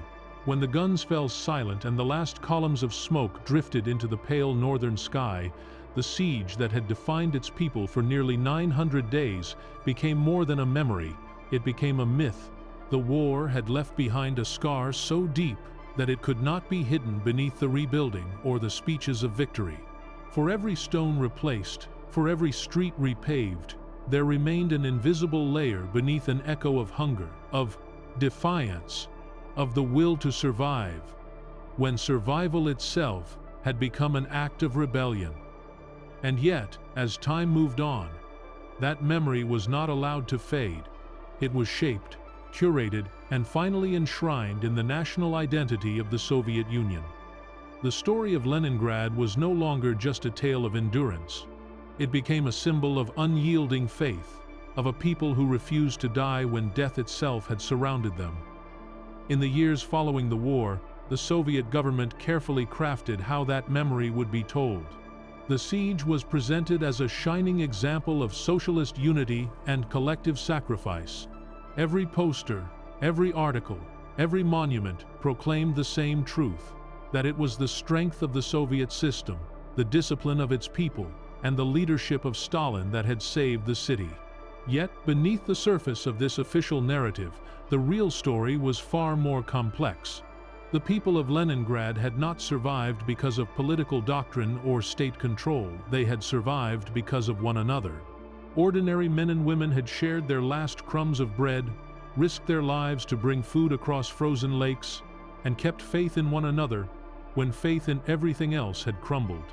This human story, quiet and unglamorous, could not easily fit into propaganda, but it lived on in whispers, in diaries hidden during the war, and in the songs that old veterans sang softly to themselves, long after the victory parades were over.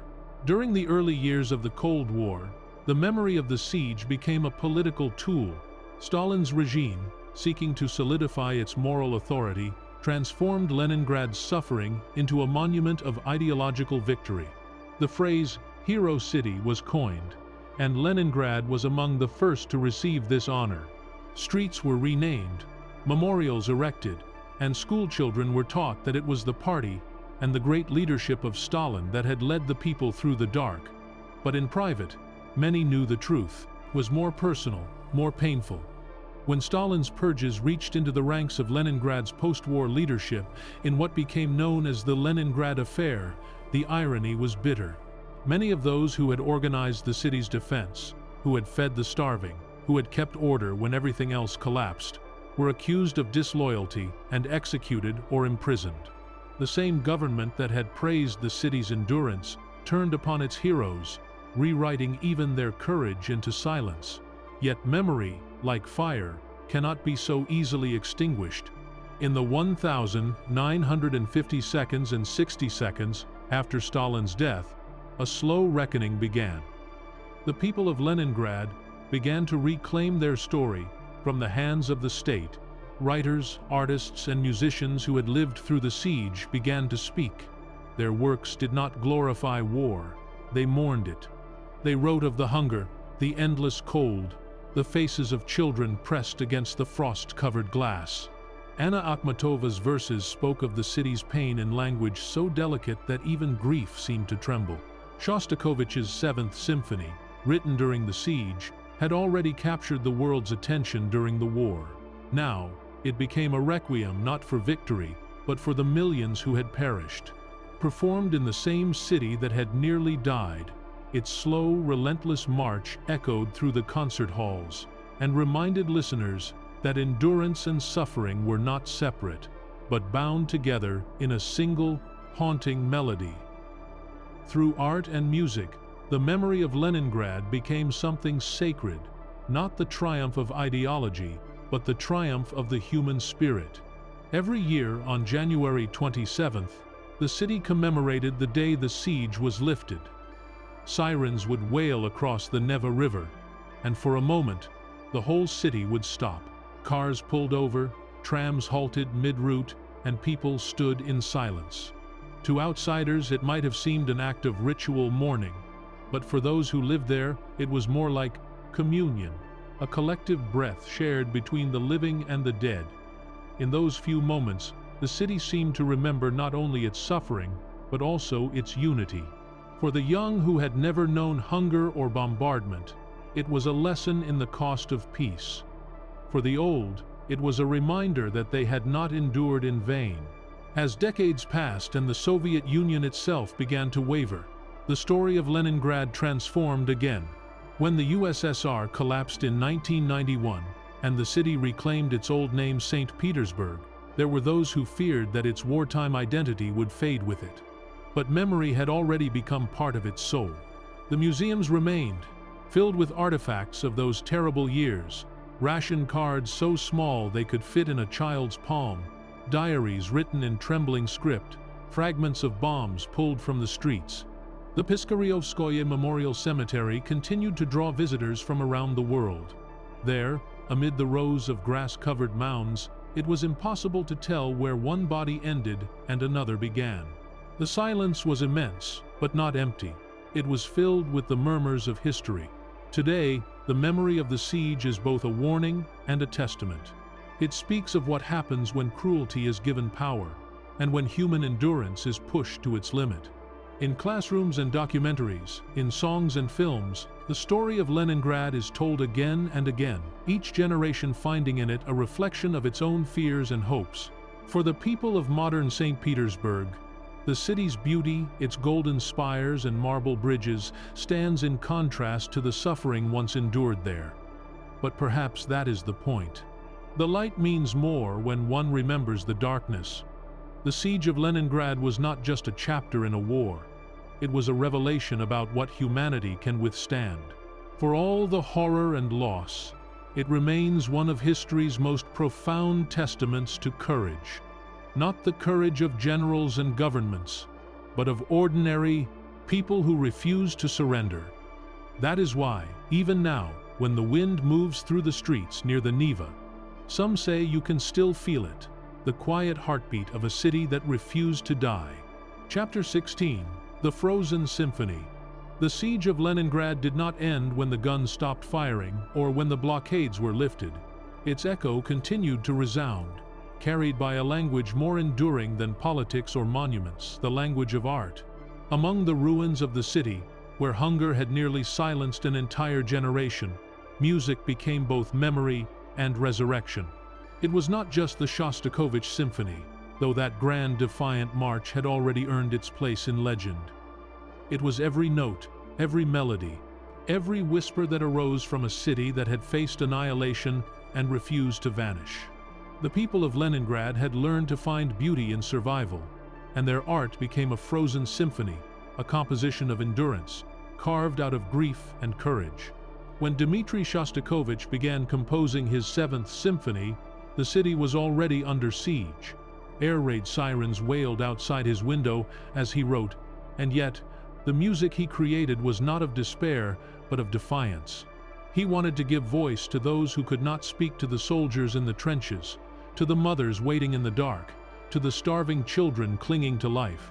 The symphony was performed for the first time in Leningrad in August 1942, when the siege was still raging. The city's orchestra, reduced to half its size by hunger and death, was reassembled with musicians pulled from the front lines. They rehearsed in freezing halls, fainting between movements from exhaustion, sustained by small rations of bread. When the day of the performance came, the Red Army coordinated a massive artillery barrage to silence German guns so that the music could be heard. Across the city, loudspeakers broadcast the performance not only to the starving citizens, but also across the front lines to the German soldiers outside the city's walls. Some of them later said that the music unnerved them more than any shelling. It sounded, they said, like the voice of a people who refused to die. That night, the Seventh Symphony became more than a piece of music. It became a declaration, a statement of human endurance, heard not only in Leningrad but around the world. Across the Atlantic, in New York, orchestras performed the piece as a symbol of resistance against tyranny. Newspapers printed images of the composer in his firefighter's helmet standing defiantly on the rooftops of Leningrad during air raids. Shostakovich became an international symbol of courage. But even he insisted that the real heroes were not composers or conductors. They were the people who had endured, who had kept the city alive with their will alone. As the years passed, the Seventh Symphony continued to define the memory of the siege. It was performed on anniversaries, in schools, in great concert halls, and sometimes even in the open air near the memorial cemeteries. Its melody, beginning quietly, almost innocently, before rising into a relentless crescendo, came to symbolize the siege itself. The slow, marching rhythm was said to represent the approach of the enemy, the grinding of tanks and boots, and the unyielding advance of fate. Yet, through it all, the symphony also spoke of hope, the fragile, flickering hope that had survived even when everything else was lost. It became, in time, not just a Soviet piece of music, but a universal one. In its notes, listeners everywhere could hear their own struggles, their own defiance against despair. Beyond music, other forms of art captured the city's ordeal. Painters, who had once chronicled the beauty of the Neva under the golden light of summer, now turned their brushes toward darker themes. They painted the broken trams frozen in ice, the women wrapped in rags waiting for bread, the empty windows of the Winter Palace, staring into the void. Yet, even in this imagery, there was dignity. The figures were not victims but witnesses. Their eyes, hollow yet unbroken, told of a strength that no army could destroy. Sculptors carved memorials from granite and bronze, not of generals or politicians, but of mothers, workers, and soldiers whose faces reflected the endurance of millions. Each sculpture stood as both a wound and a promise. Writers, too, found their voices amid the silence of memory. Olga Bergholz, the poet whose broadcasts during the siege had given hope to the city, became one of its greatest chroniclers. Her poems, written in the plain language of truth, spoke directly to those who had lived through it. We shall remember you, dear ones, in silence and sorrow, for all of eternity. Her words were etched into the stone of Leningrad's memorials, ensuring that even when voices faded, their message would endure. Others followed authors who wrote of hunger, of love, of betrayal, and redemption, each one adding another layer to the city's living memory. In cinema, the siege became legend. Soviet films of the 1,950 seconds and 60 seconds portrayed it with reverence, always emphasizing heroism, unity, and sacrifice. Yet beneath the propaganda, some directors managed to capture something deeper: the quiet human tragedies, the small acts of kindness that define true bravery. One such film, The Blockade, released in the 1970 seconds, used real diaries and letters from survivors, blurring the line between fiction and documentary. The audiences wept, not because the film told them anything new, but because it reminded them of what they already knew too well. Every scene, every face, was familiar. Outside Russia, the story of Leningrad spread through books, documentaries, and exhibitions. To many in the West, it became one of the most haunting symbols of the Second World War, a reminder that suffering knows no borders.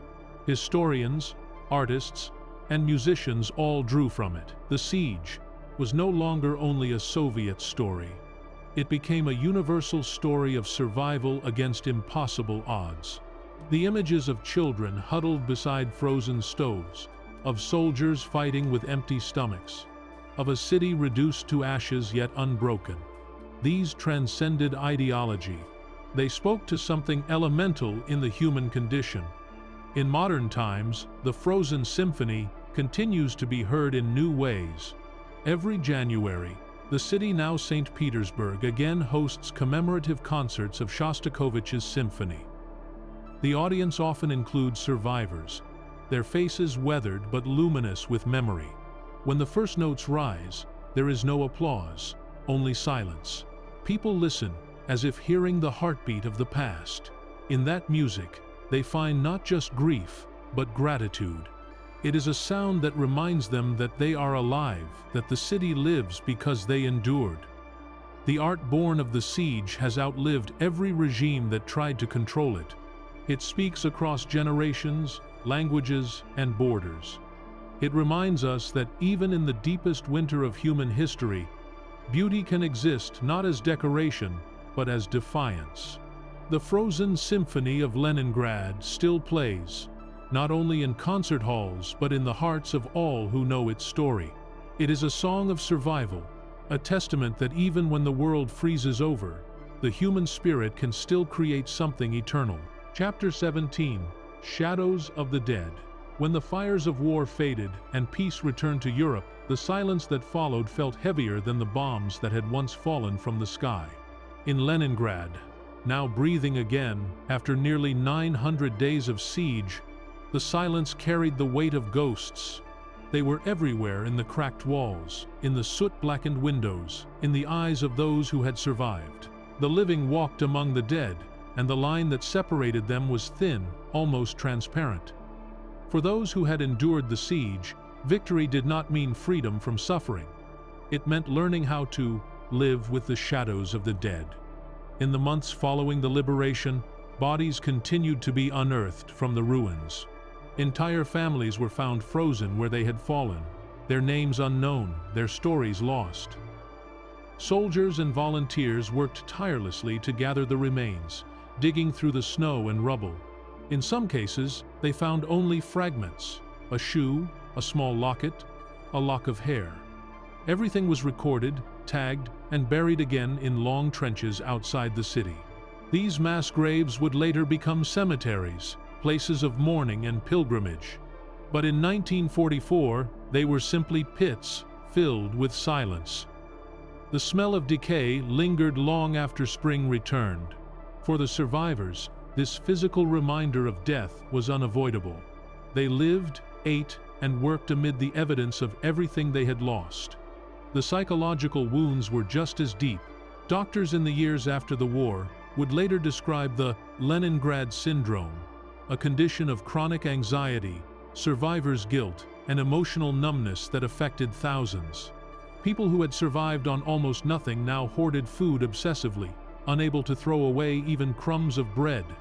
The memory of starvation had carved itself into their very bones. Mothers who had lost children during the siege clutched their ration cards as if they were relics, reminders of a time when a scrap of paper could mean the difference between life and death.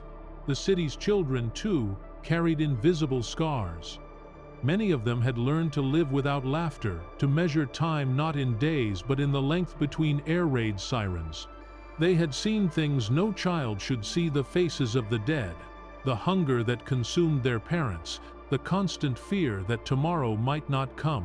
For the soldiers who had fought outside the city, the end of the siege brought little peace.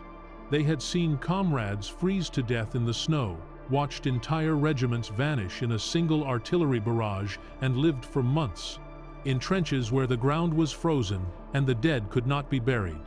When they returned to their homes, many found that nothing was left: their families gone, their villages destroyed. Some turned to alcohol, others to silence.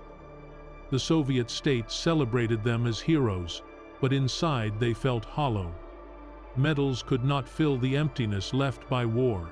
Yet even amid this darkness, life began to rebuild itself. People married, children were born, schools reopened. The city, like its people, forced itself to live again. But the past was never far. Every street carried memories of those who had perished. In the winter months, when the snow fell thick and quiet, some said they could still hear footsteps, not of the living, but of those who had walked those streets long ago, searching for bread or shelter. The survivors did not speak of ghosts in fear, but in respect. The dead were part of them. They were reminders, companions, witnesses. As time passed, the survivors began to write. Diaries kept in secret during the siege were published, revealing the daily horror in simple, unflinching words. One woman wrote, "We no longer cry. There are no tears left. The only sound is the cracking of the ice on the river and the groaning of the wind." These diaries became testaments to truth, preserving the human voice beneath the layers of official propaganda. Through them, the world came to understand that the siege was not only a military event, it was a human tragedy, one measured in hunger and silence. Among those who spoke publicly about their experiences, many struggled to be heard. The Soviet government preferred stories of heroism and glory, not of suffering or despair. Those who wrote too honestly were often censored. Yet the truth found its way through in poetry, in art, and in quiet conversations whispered between friends. The pain of the siege was too vast to be erased by politics. It lived in the collective memory of the people, passed from one generation to the next.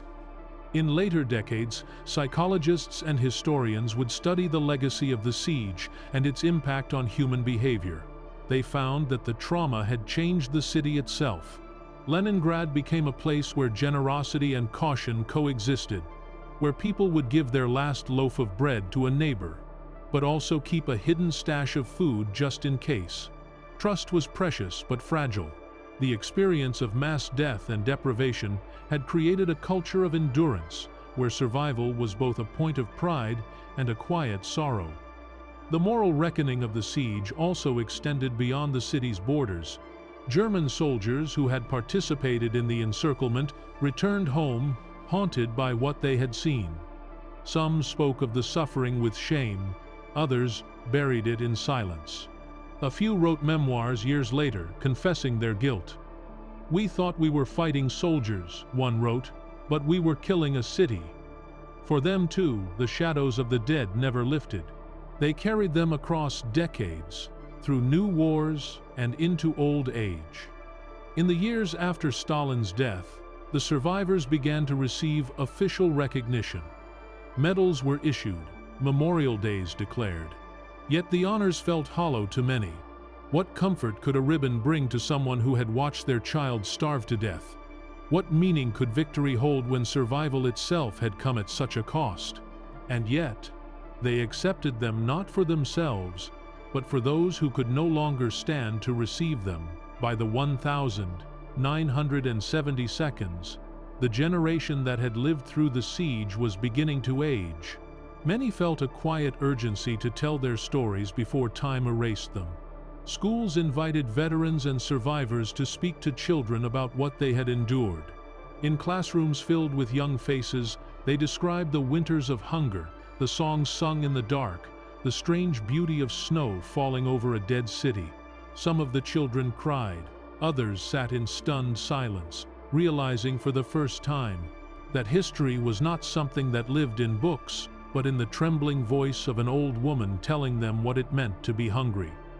For the survivors, sharing their stories was both a duty and a form of healing.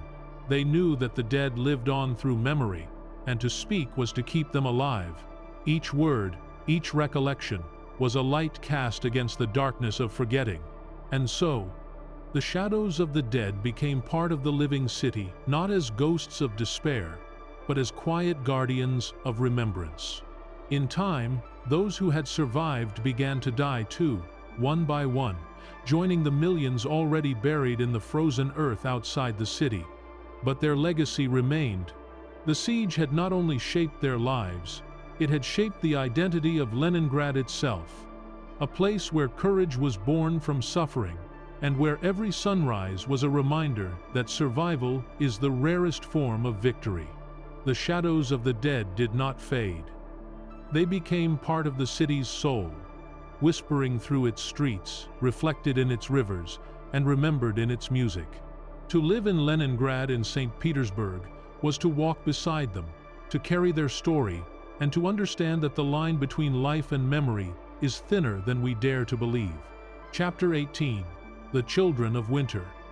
When the guns fell silent and the siege of Leningrad finally lifted, a strange new generation was born into the ruins, the Children of Winter.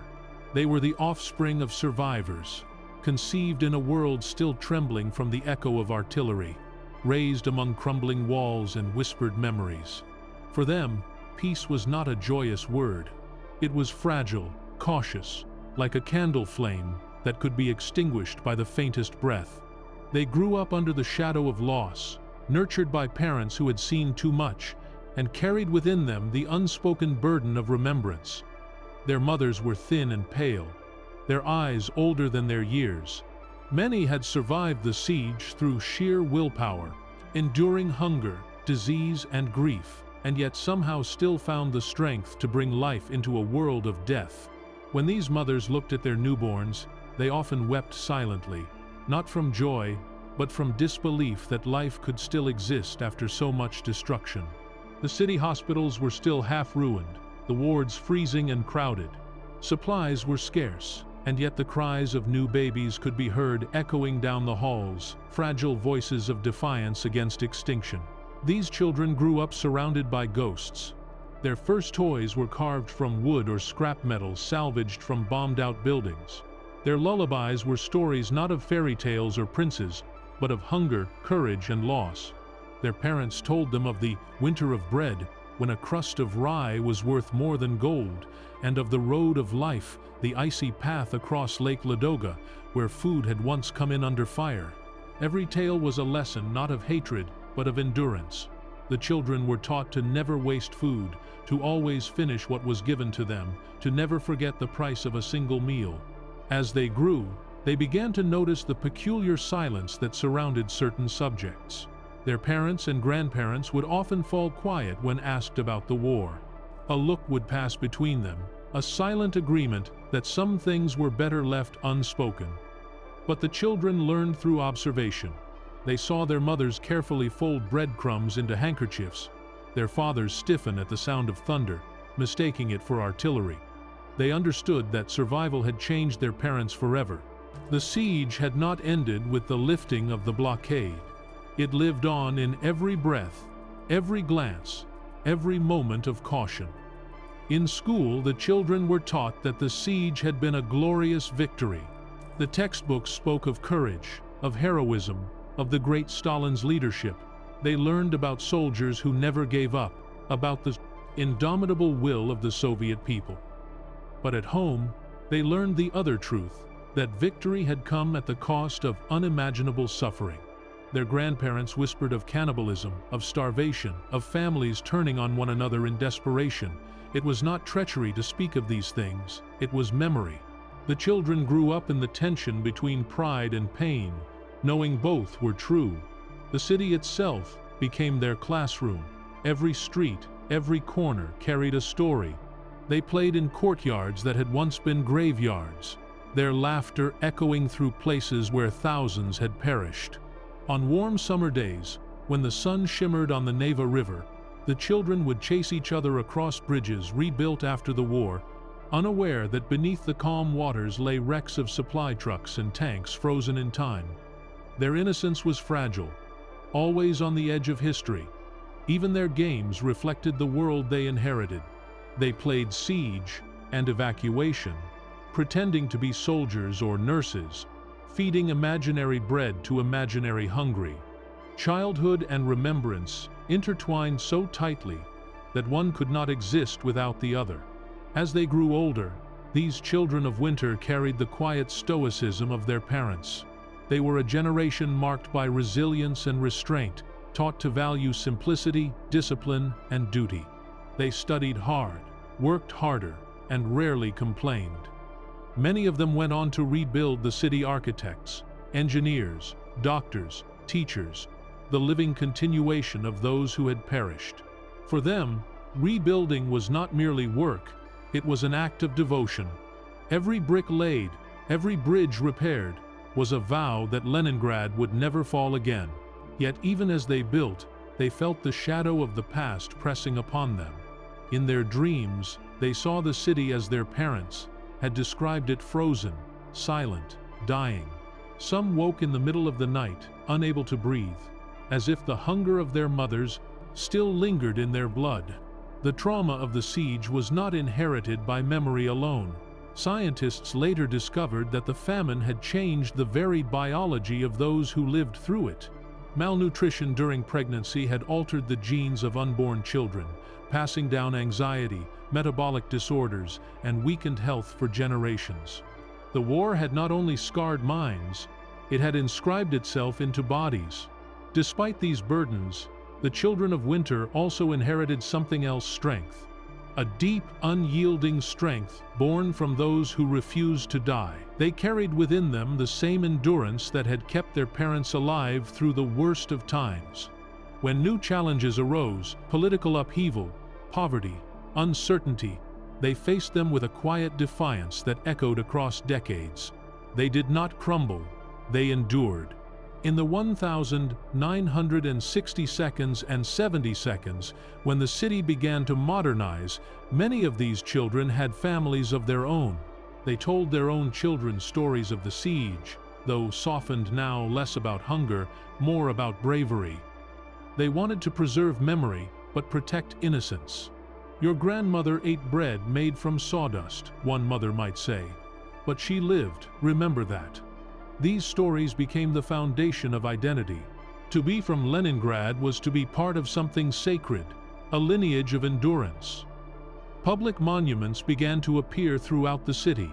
The Piskaryovskoye Memorial Cemetery, where nearly 500,000 victims of the siege were buried, became a place of pilgrimage. On Victory Day, families gathered there with flowers and silence. Children would stand before the eternal flame, holding hands, listening to their elders speak of the great hunger, the cold of death, and the fire that would not go out. For many of them, it was their first confrontation with history, and though they could not fully understand it, they felt its gravity. They were not merely learning about the past, they were inheriting it. As the Soviet Union marched toward its twilight, the children of winter had become the elders. They carried the memory of two worlds, one destroyed by war, and one rebuilt from its ashes. They watched as their city's name changed from Leningrad back to St. Petersburg, and though many welcomed it, others felt a pang of loss. The name Leningrad was not just political, it was personal. It carried the weight of sacrifice. To erase, it felt, to some, like erasing the suffering that had defined them. Still, the children of winter, now the parents and grandparents of a new Russia, held fast to one truth: that memory was survival. They understood that forgetting was more dangerous than hunger, more destructive than war. And so, they continued to tell the story. In schools, in books, in the quiet of their kitchens, they passed it down. The siege was not just an event, it was a heartbeat that still pulsed beneath the city's streets. When snow falls on St. Petersburg today, blanketing the city in white silence, it carries the same stillness that once settled over the starving streets of 1941. And though time has softened the edges of memory, The children of winter and their children after them still feel it. It is in the hush of snowfall, in the way they save a piece of bread after dinner, in the reverence they show to the old. They are living proof that even in the coldest winters of history, humanity endures. Echoes of Stalingrad. Long after the last gun had fallen silent, the name Stalingrad still sent a shiver through the heart of anyone who had lived through the war. For the men who fought there, for the women who waited, for the millions who listened to the radio broadcasts of that battle, Stalingrad was not just a city, it was a symbol of what the human spirit could endure and what it could destroy. Its ruins became sacred ground, its dust carried the memory of both triumph and tragedy. The echoes of that name traveled far beyond the Volga, beyond the Soviet Union, resonating through the conscience of the entire world. To the soldiers who survived, the memories of Stalingrad never faded. They had lived through something beyond comprehension. Months of fighting in a world reduced to rubble, where every street, every building, every room was a battlefield. Men who entered the city in clean uniforms and shining helmets came out hollow-eyed and silent, their hands trembling, their youth stripped away. They had seen comrades frozen into the earth, had fought for every meter of ruined ground, and had learned what it meant to live when life itself had no meaning left. For those who endured, the city became a part of them. They carried it home in their eyes, in their dreams, in their silence. In the years that followed, Soviet propaganda transformed Stalingrad into legend. Films, books, and posters glorified the hero city where Hitler's forces were finally broken. Monuments rose high, celebrating the courage of the Red Army and the unbreakable will of the Soviet people. The Motherland Calls, the towering statue in Volgograd, became the voice of that memory, her stone face screaming against the wind. But beneath the grandeur and ceremony lay a quieter truth, the pain, the exhaustion, and the despair that no monument could capture. For every hero decorated with medals, there were thousands who had died nameless, buried beneath the rubble or lost in the snow. Their families received nothing but silence. In the homes of veterans, the battle never ended. At night, men awoke, gasping for breath, hearing again the whistle of shells and the cries of the dying. The smell of smoke and blood lingered in their memories long after it had vanished from the air.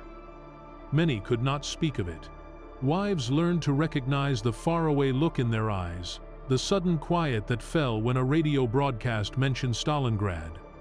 Children would find their fathers sitting alone by the far-away window, staring into the distance, lost in thoughts they could not share. The war had shaped them not as heroes, but as survivors of something that defied reason. For the German soldiers who fought on the other side, Stalingrad became a wound that never healed. They had entered the city full of arrogance, believing that victory was inevitable. But the frozen streets and the endless Soviet counterattacks turned their certainty into despair. When the encirclement came, hope died. Hunger, disease, and cold replaced the pride of the Wehrmacht. Men who had once been conquerors became beggars, fighting over scraps of frozen horsemeat. By the time the 6th Army surrendered, those who remained were mere shadows of men. Of the 265,000 soldiers trapped inside the Stalingrad pocket, barely 90,000 survived to surrender. Of those, only around 6,000 would ever see Germany again. The rest perished in Soviet captivity, their bodies buried in distant soil. For years, their families waited for news that never came. Letters stopped arriving, medals were quietly hidden away, and the name Stalingrad became something whispered, not spoken. In post-war Germany, veterans who had survived the Eastern Front often faced silence, even shame. The memory of the battle was too heavy, too painful, too entwined with guilt. And yet, Stalingrad was more than a defeat. For the world, it marked a turning point. The moment when Nazi Germany's invincibility was shattered, when the tide of war began to turn. In cities across Europe, people whispered the word Stalingrad with hope. Resistance fighters drew strength from it. Occupied nations looked to it as proof that the monster could bleed. The courage of the Soviet defenders, soldiers and civilians alike, inspired millions who still lived under oppression. For them, the ruins of Stalingrad were not just ruins, they were the first stones of freedom. In the Soviet Union, the victory became part of the national identity. Generations of children grew up learning that Stalingrad was proof of Soviet greatness, a story of unity, sacrifice, and faith in the communist cause. School children memorized the names of heroes like Pavlov, Chuikov, and Zaitsev. They watched films that portrayed the defenders as giants of history, standing unflinching against fascist evil. Every February, parades and ceremonies honored the anniversary of the victory. Yet, behind the parades, there were those who remembered the darker side: the starvation, the executions, the impossible orders to hold positions no human could survive. The propaganda told one story. The people lived another. In truth, the victory had come at a cost so immense it was almost beyond comprehension. Over 2 million people, soldiers and civilians, died in and around Stalingrad. The Volga River ran red with blood, and the city itself was reduced to a graveyard of concrete and twisted steel. After the battle, there was nothing left to rebuild from. It took years before the city rose again, brick by brick, a living monument to endurance. Survivors who returned to Stalingrad found it unrecognizable. Streets where they had fought and bled were now lined with flowers, but beneath the new buildings lay layers of ash and bone. For the men who had fought, the memory of that place remained sharper than any metal. Some visited the memorials, laying flowers with trembling hands. Others stayed away, unable to face the ghosts. One veteran, interviewed decades later, said, "We won the battle, yes. But when I think of what we lost, our friends, our humanity, I wonder who truly won." His words echoed what many felt but could not say. Victory in Stalingrad was not a triumph. It was survival bought at an unbearable price. As the decades passed, the echoes of Stalingrad continued to ripple through history. During the Cold War, Soviet leaders invoked its name as proof of national strength, while the rest of the world remembered it as a warning, a symbol of the madness of total war. In films, documentaries, and books, the story was told again and again, but each retelling struggled to capture the full weight of what had happened. No camera could record the hunger, no pen could describe the sound of a city dying. Only the survivors carried that truth, and as they aged, they carried it like a sacred burden. When Germany and Russia finally began to speak openly about the war, veterans from both sides met for the first time. Old men, once enemies, shook hands at the sight of the battle. Some wept. "We were just boys," one of them said softly. "We did what we were told." In that moment, the ghosts of Stalingrad seemed to stir not in anger but in understanding. The battle that had divided nations now united them in grief. Today, the city is called Volgograd. The war museums stand tall, filled with relics of that desperate struggle. Rifles rusted with time, letters from the front, uniforms faded with dust. Tourists walk through them in silence, trying to imagine what it must have been like. They look at photographs of the soldiers, of the civilians who fought with kitchen knives and bricks, and they realize that Stalingrad was not just a place, it was a state of the human soul. The echoes of Stalingrad still linger in history books, in songs, in the cold wind that blows across the Volga. It is the echo of courage and of sorrow, of cruelty and compassion intertwined. It reminds the world that even in the darkest moments, when civilization itself seems to crumble, humanity can endure.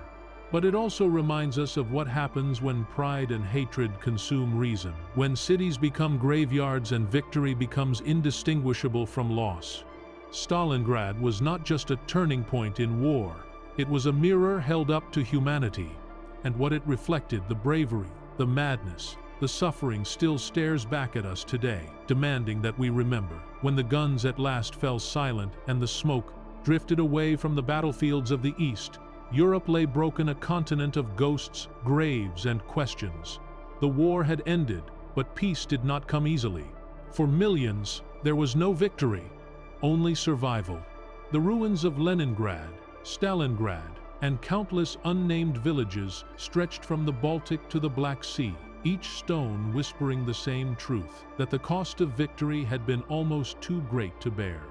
The Soviet Union stood among the victors, yet it was a victory steeped in blood. 27 million of its people were gone, soldiers, civilians, the old and the young alike. Cities were flattened, fields poisoned, generations erased. Entire families had vanished, leaving only photographs pinned to cracked walls and names carved on memorial stones.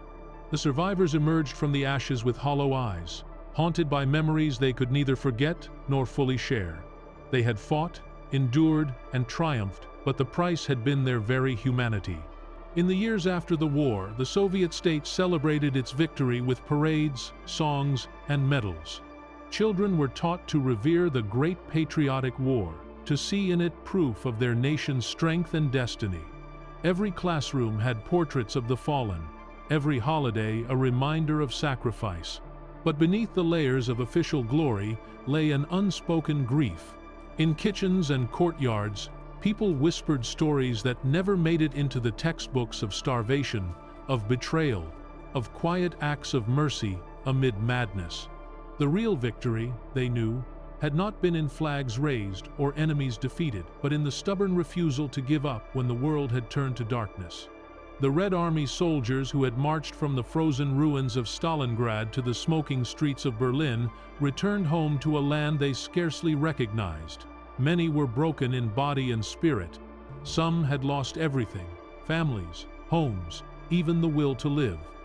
They were hailed as heroes, but heroism did not feed empty stomachs or silence the nightmares that visited them each night. The medals they received clinked hollowly against their chests, reminders not of pride, but of the friends who had not come back. For the German soldiers who had once been the instruments of Hitler's ambition, defeat was both punishment and liberation. Those who returned from captivity carried the weight of what they had done and what they had seen. In the bombed-out cities of Germany, civilians looked upon them not as conquerors, but as broken men. They had marched into Russia with songs of victory and returned with silence. The name Stalingrad was burned into their minds, a wound that no apology could heal. Some buried their memories in work and family, others spent their lives trying to make sense of what they had witnessed. In the years that followed, both nations would struggle not just to rebuild their cities, but to rebuild their souls. Across the world, historians would write of strategy, logistics, and generals of who won, who lost, who commanded brilliance or made fatal mistakes. But for those who lived it, war was not about maps or orders. It was about hunger and cold, about letters that never arrived, about the endless waiting for footsteps that never returned. It was about the mother who stood at the edge of the road in winter, holding out her last piece of bread to a starving soldier. About the child who learned too early that death could be quiet. It was about ordinary people who found within themselves an extraordinary capacity to endure. As the decades passed, the ruins were rebuilt. New cities rose where old ones had burned, and new generations were born who had never heard the sound of artillery. But even as concrete covered the scars of war, the memory of what had happened could not be buried. In Leningrad now, again, St. Petersburg, the cemeteries still glowed with candles each January as families gathered to honor the victims of the siege. In Volgograd, veterans still came to stand beneath the statue of the motherland, their hands trembling as they placed flowers at her feet. The past was not gone. It was part of the soil, the air, the rivers that had run red and then turned clear again. And yet, amid the sorrow, there was something else, a kind of quiet beauty, because the war, in all its cruelty, had revealed what was most human. Compassion had survived where logic failed. In the ruins of cities, people had shared the last of their bread. In the chaos of battle, strangers had risked their lives for one another. It was there, in those moments of fragile kindness, that the true victory was found. Not in conquest, not in ideology, but in the endurance of the human heart. By the end of the century, As the survivors of the Eastern Front grew old and their voices faded, the responsibility of remembrance passed to others. The children of winter, the grandchildren of Stalingrad, carried forward the stories of their ancestors. They spoke not of vengeance, but of warning.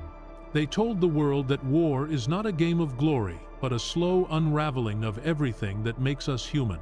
Remember, they would say, not so that it may happen again, but so that it never will. And so, as the world moves further from that terrible time, the echoes of Leningrad and Stalingrad still linger, not in the roar of battle but in the quiet moments between, in the way an old woman saves a piece of bread, in the way a child listens to the stories of his grandfather, in the silence of a snowy evening when the wind passes through the trees and sounds almost like the sigh of the dead. These are the true memorials, not of stone or steel, but of memory and compassion. The price of victory was measured not only in lives lost, but in lessons learned. It taught the world that courage and cruelty can exist side by side, that strength without mercy leads to ruin, and that the greatest battles are not fought with guns, but with conscience. The war may have ended, but its meaning endures, a warning, a testament, a prayer. And in that remembrance lies the hope that the sacrifices of those who endured the starving in Leningrad, the soldiers in Stalingrad, the countless millions who perished unnamed will never be in vain. That from their suffering, we learn the simple truth that peace, fragile and imperfect as it may be, is the most precious victory of all. As the night deepens and history fades into the quiet of dreams, let us remember them, the soldiers, the mothers, the children, the forgotten. Their voices still whisper through the ruins, urging us to cherish the fragile peace they never knew. If this story moved you, if it reminded you of the cost of our shared humanity, then let it not end here. Share their story, keep their memory alive. Subscribe to Lullaby of Empires, where history sleeps but never dies.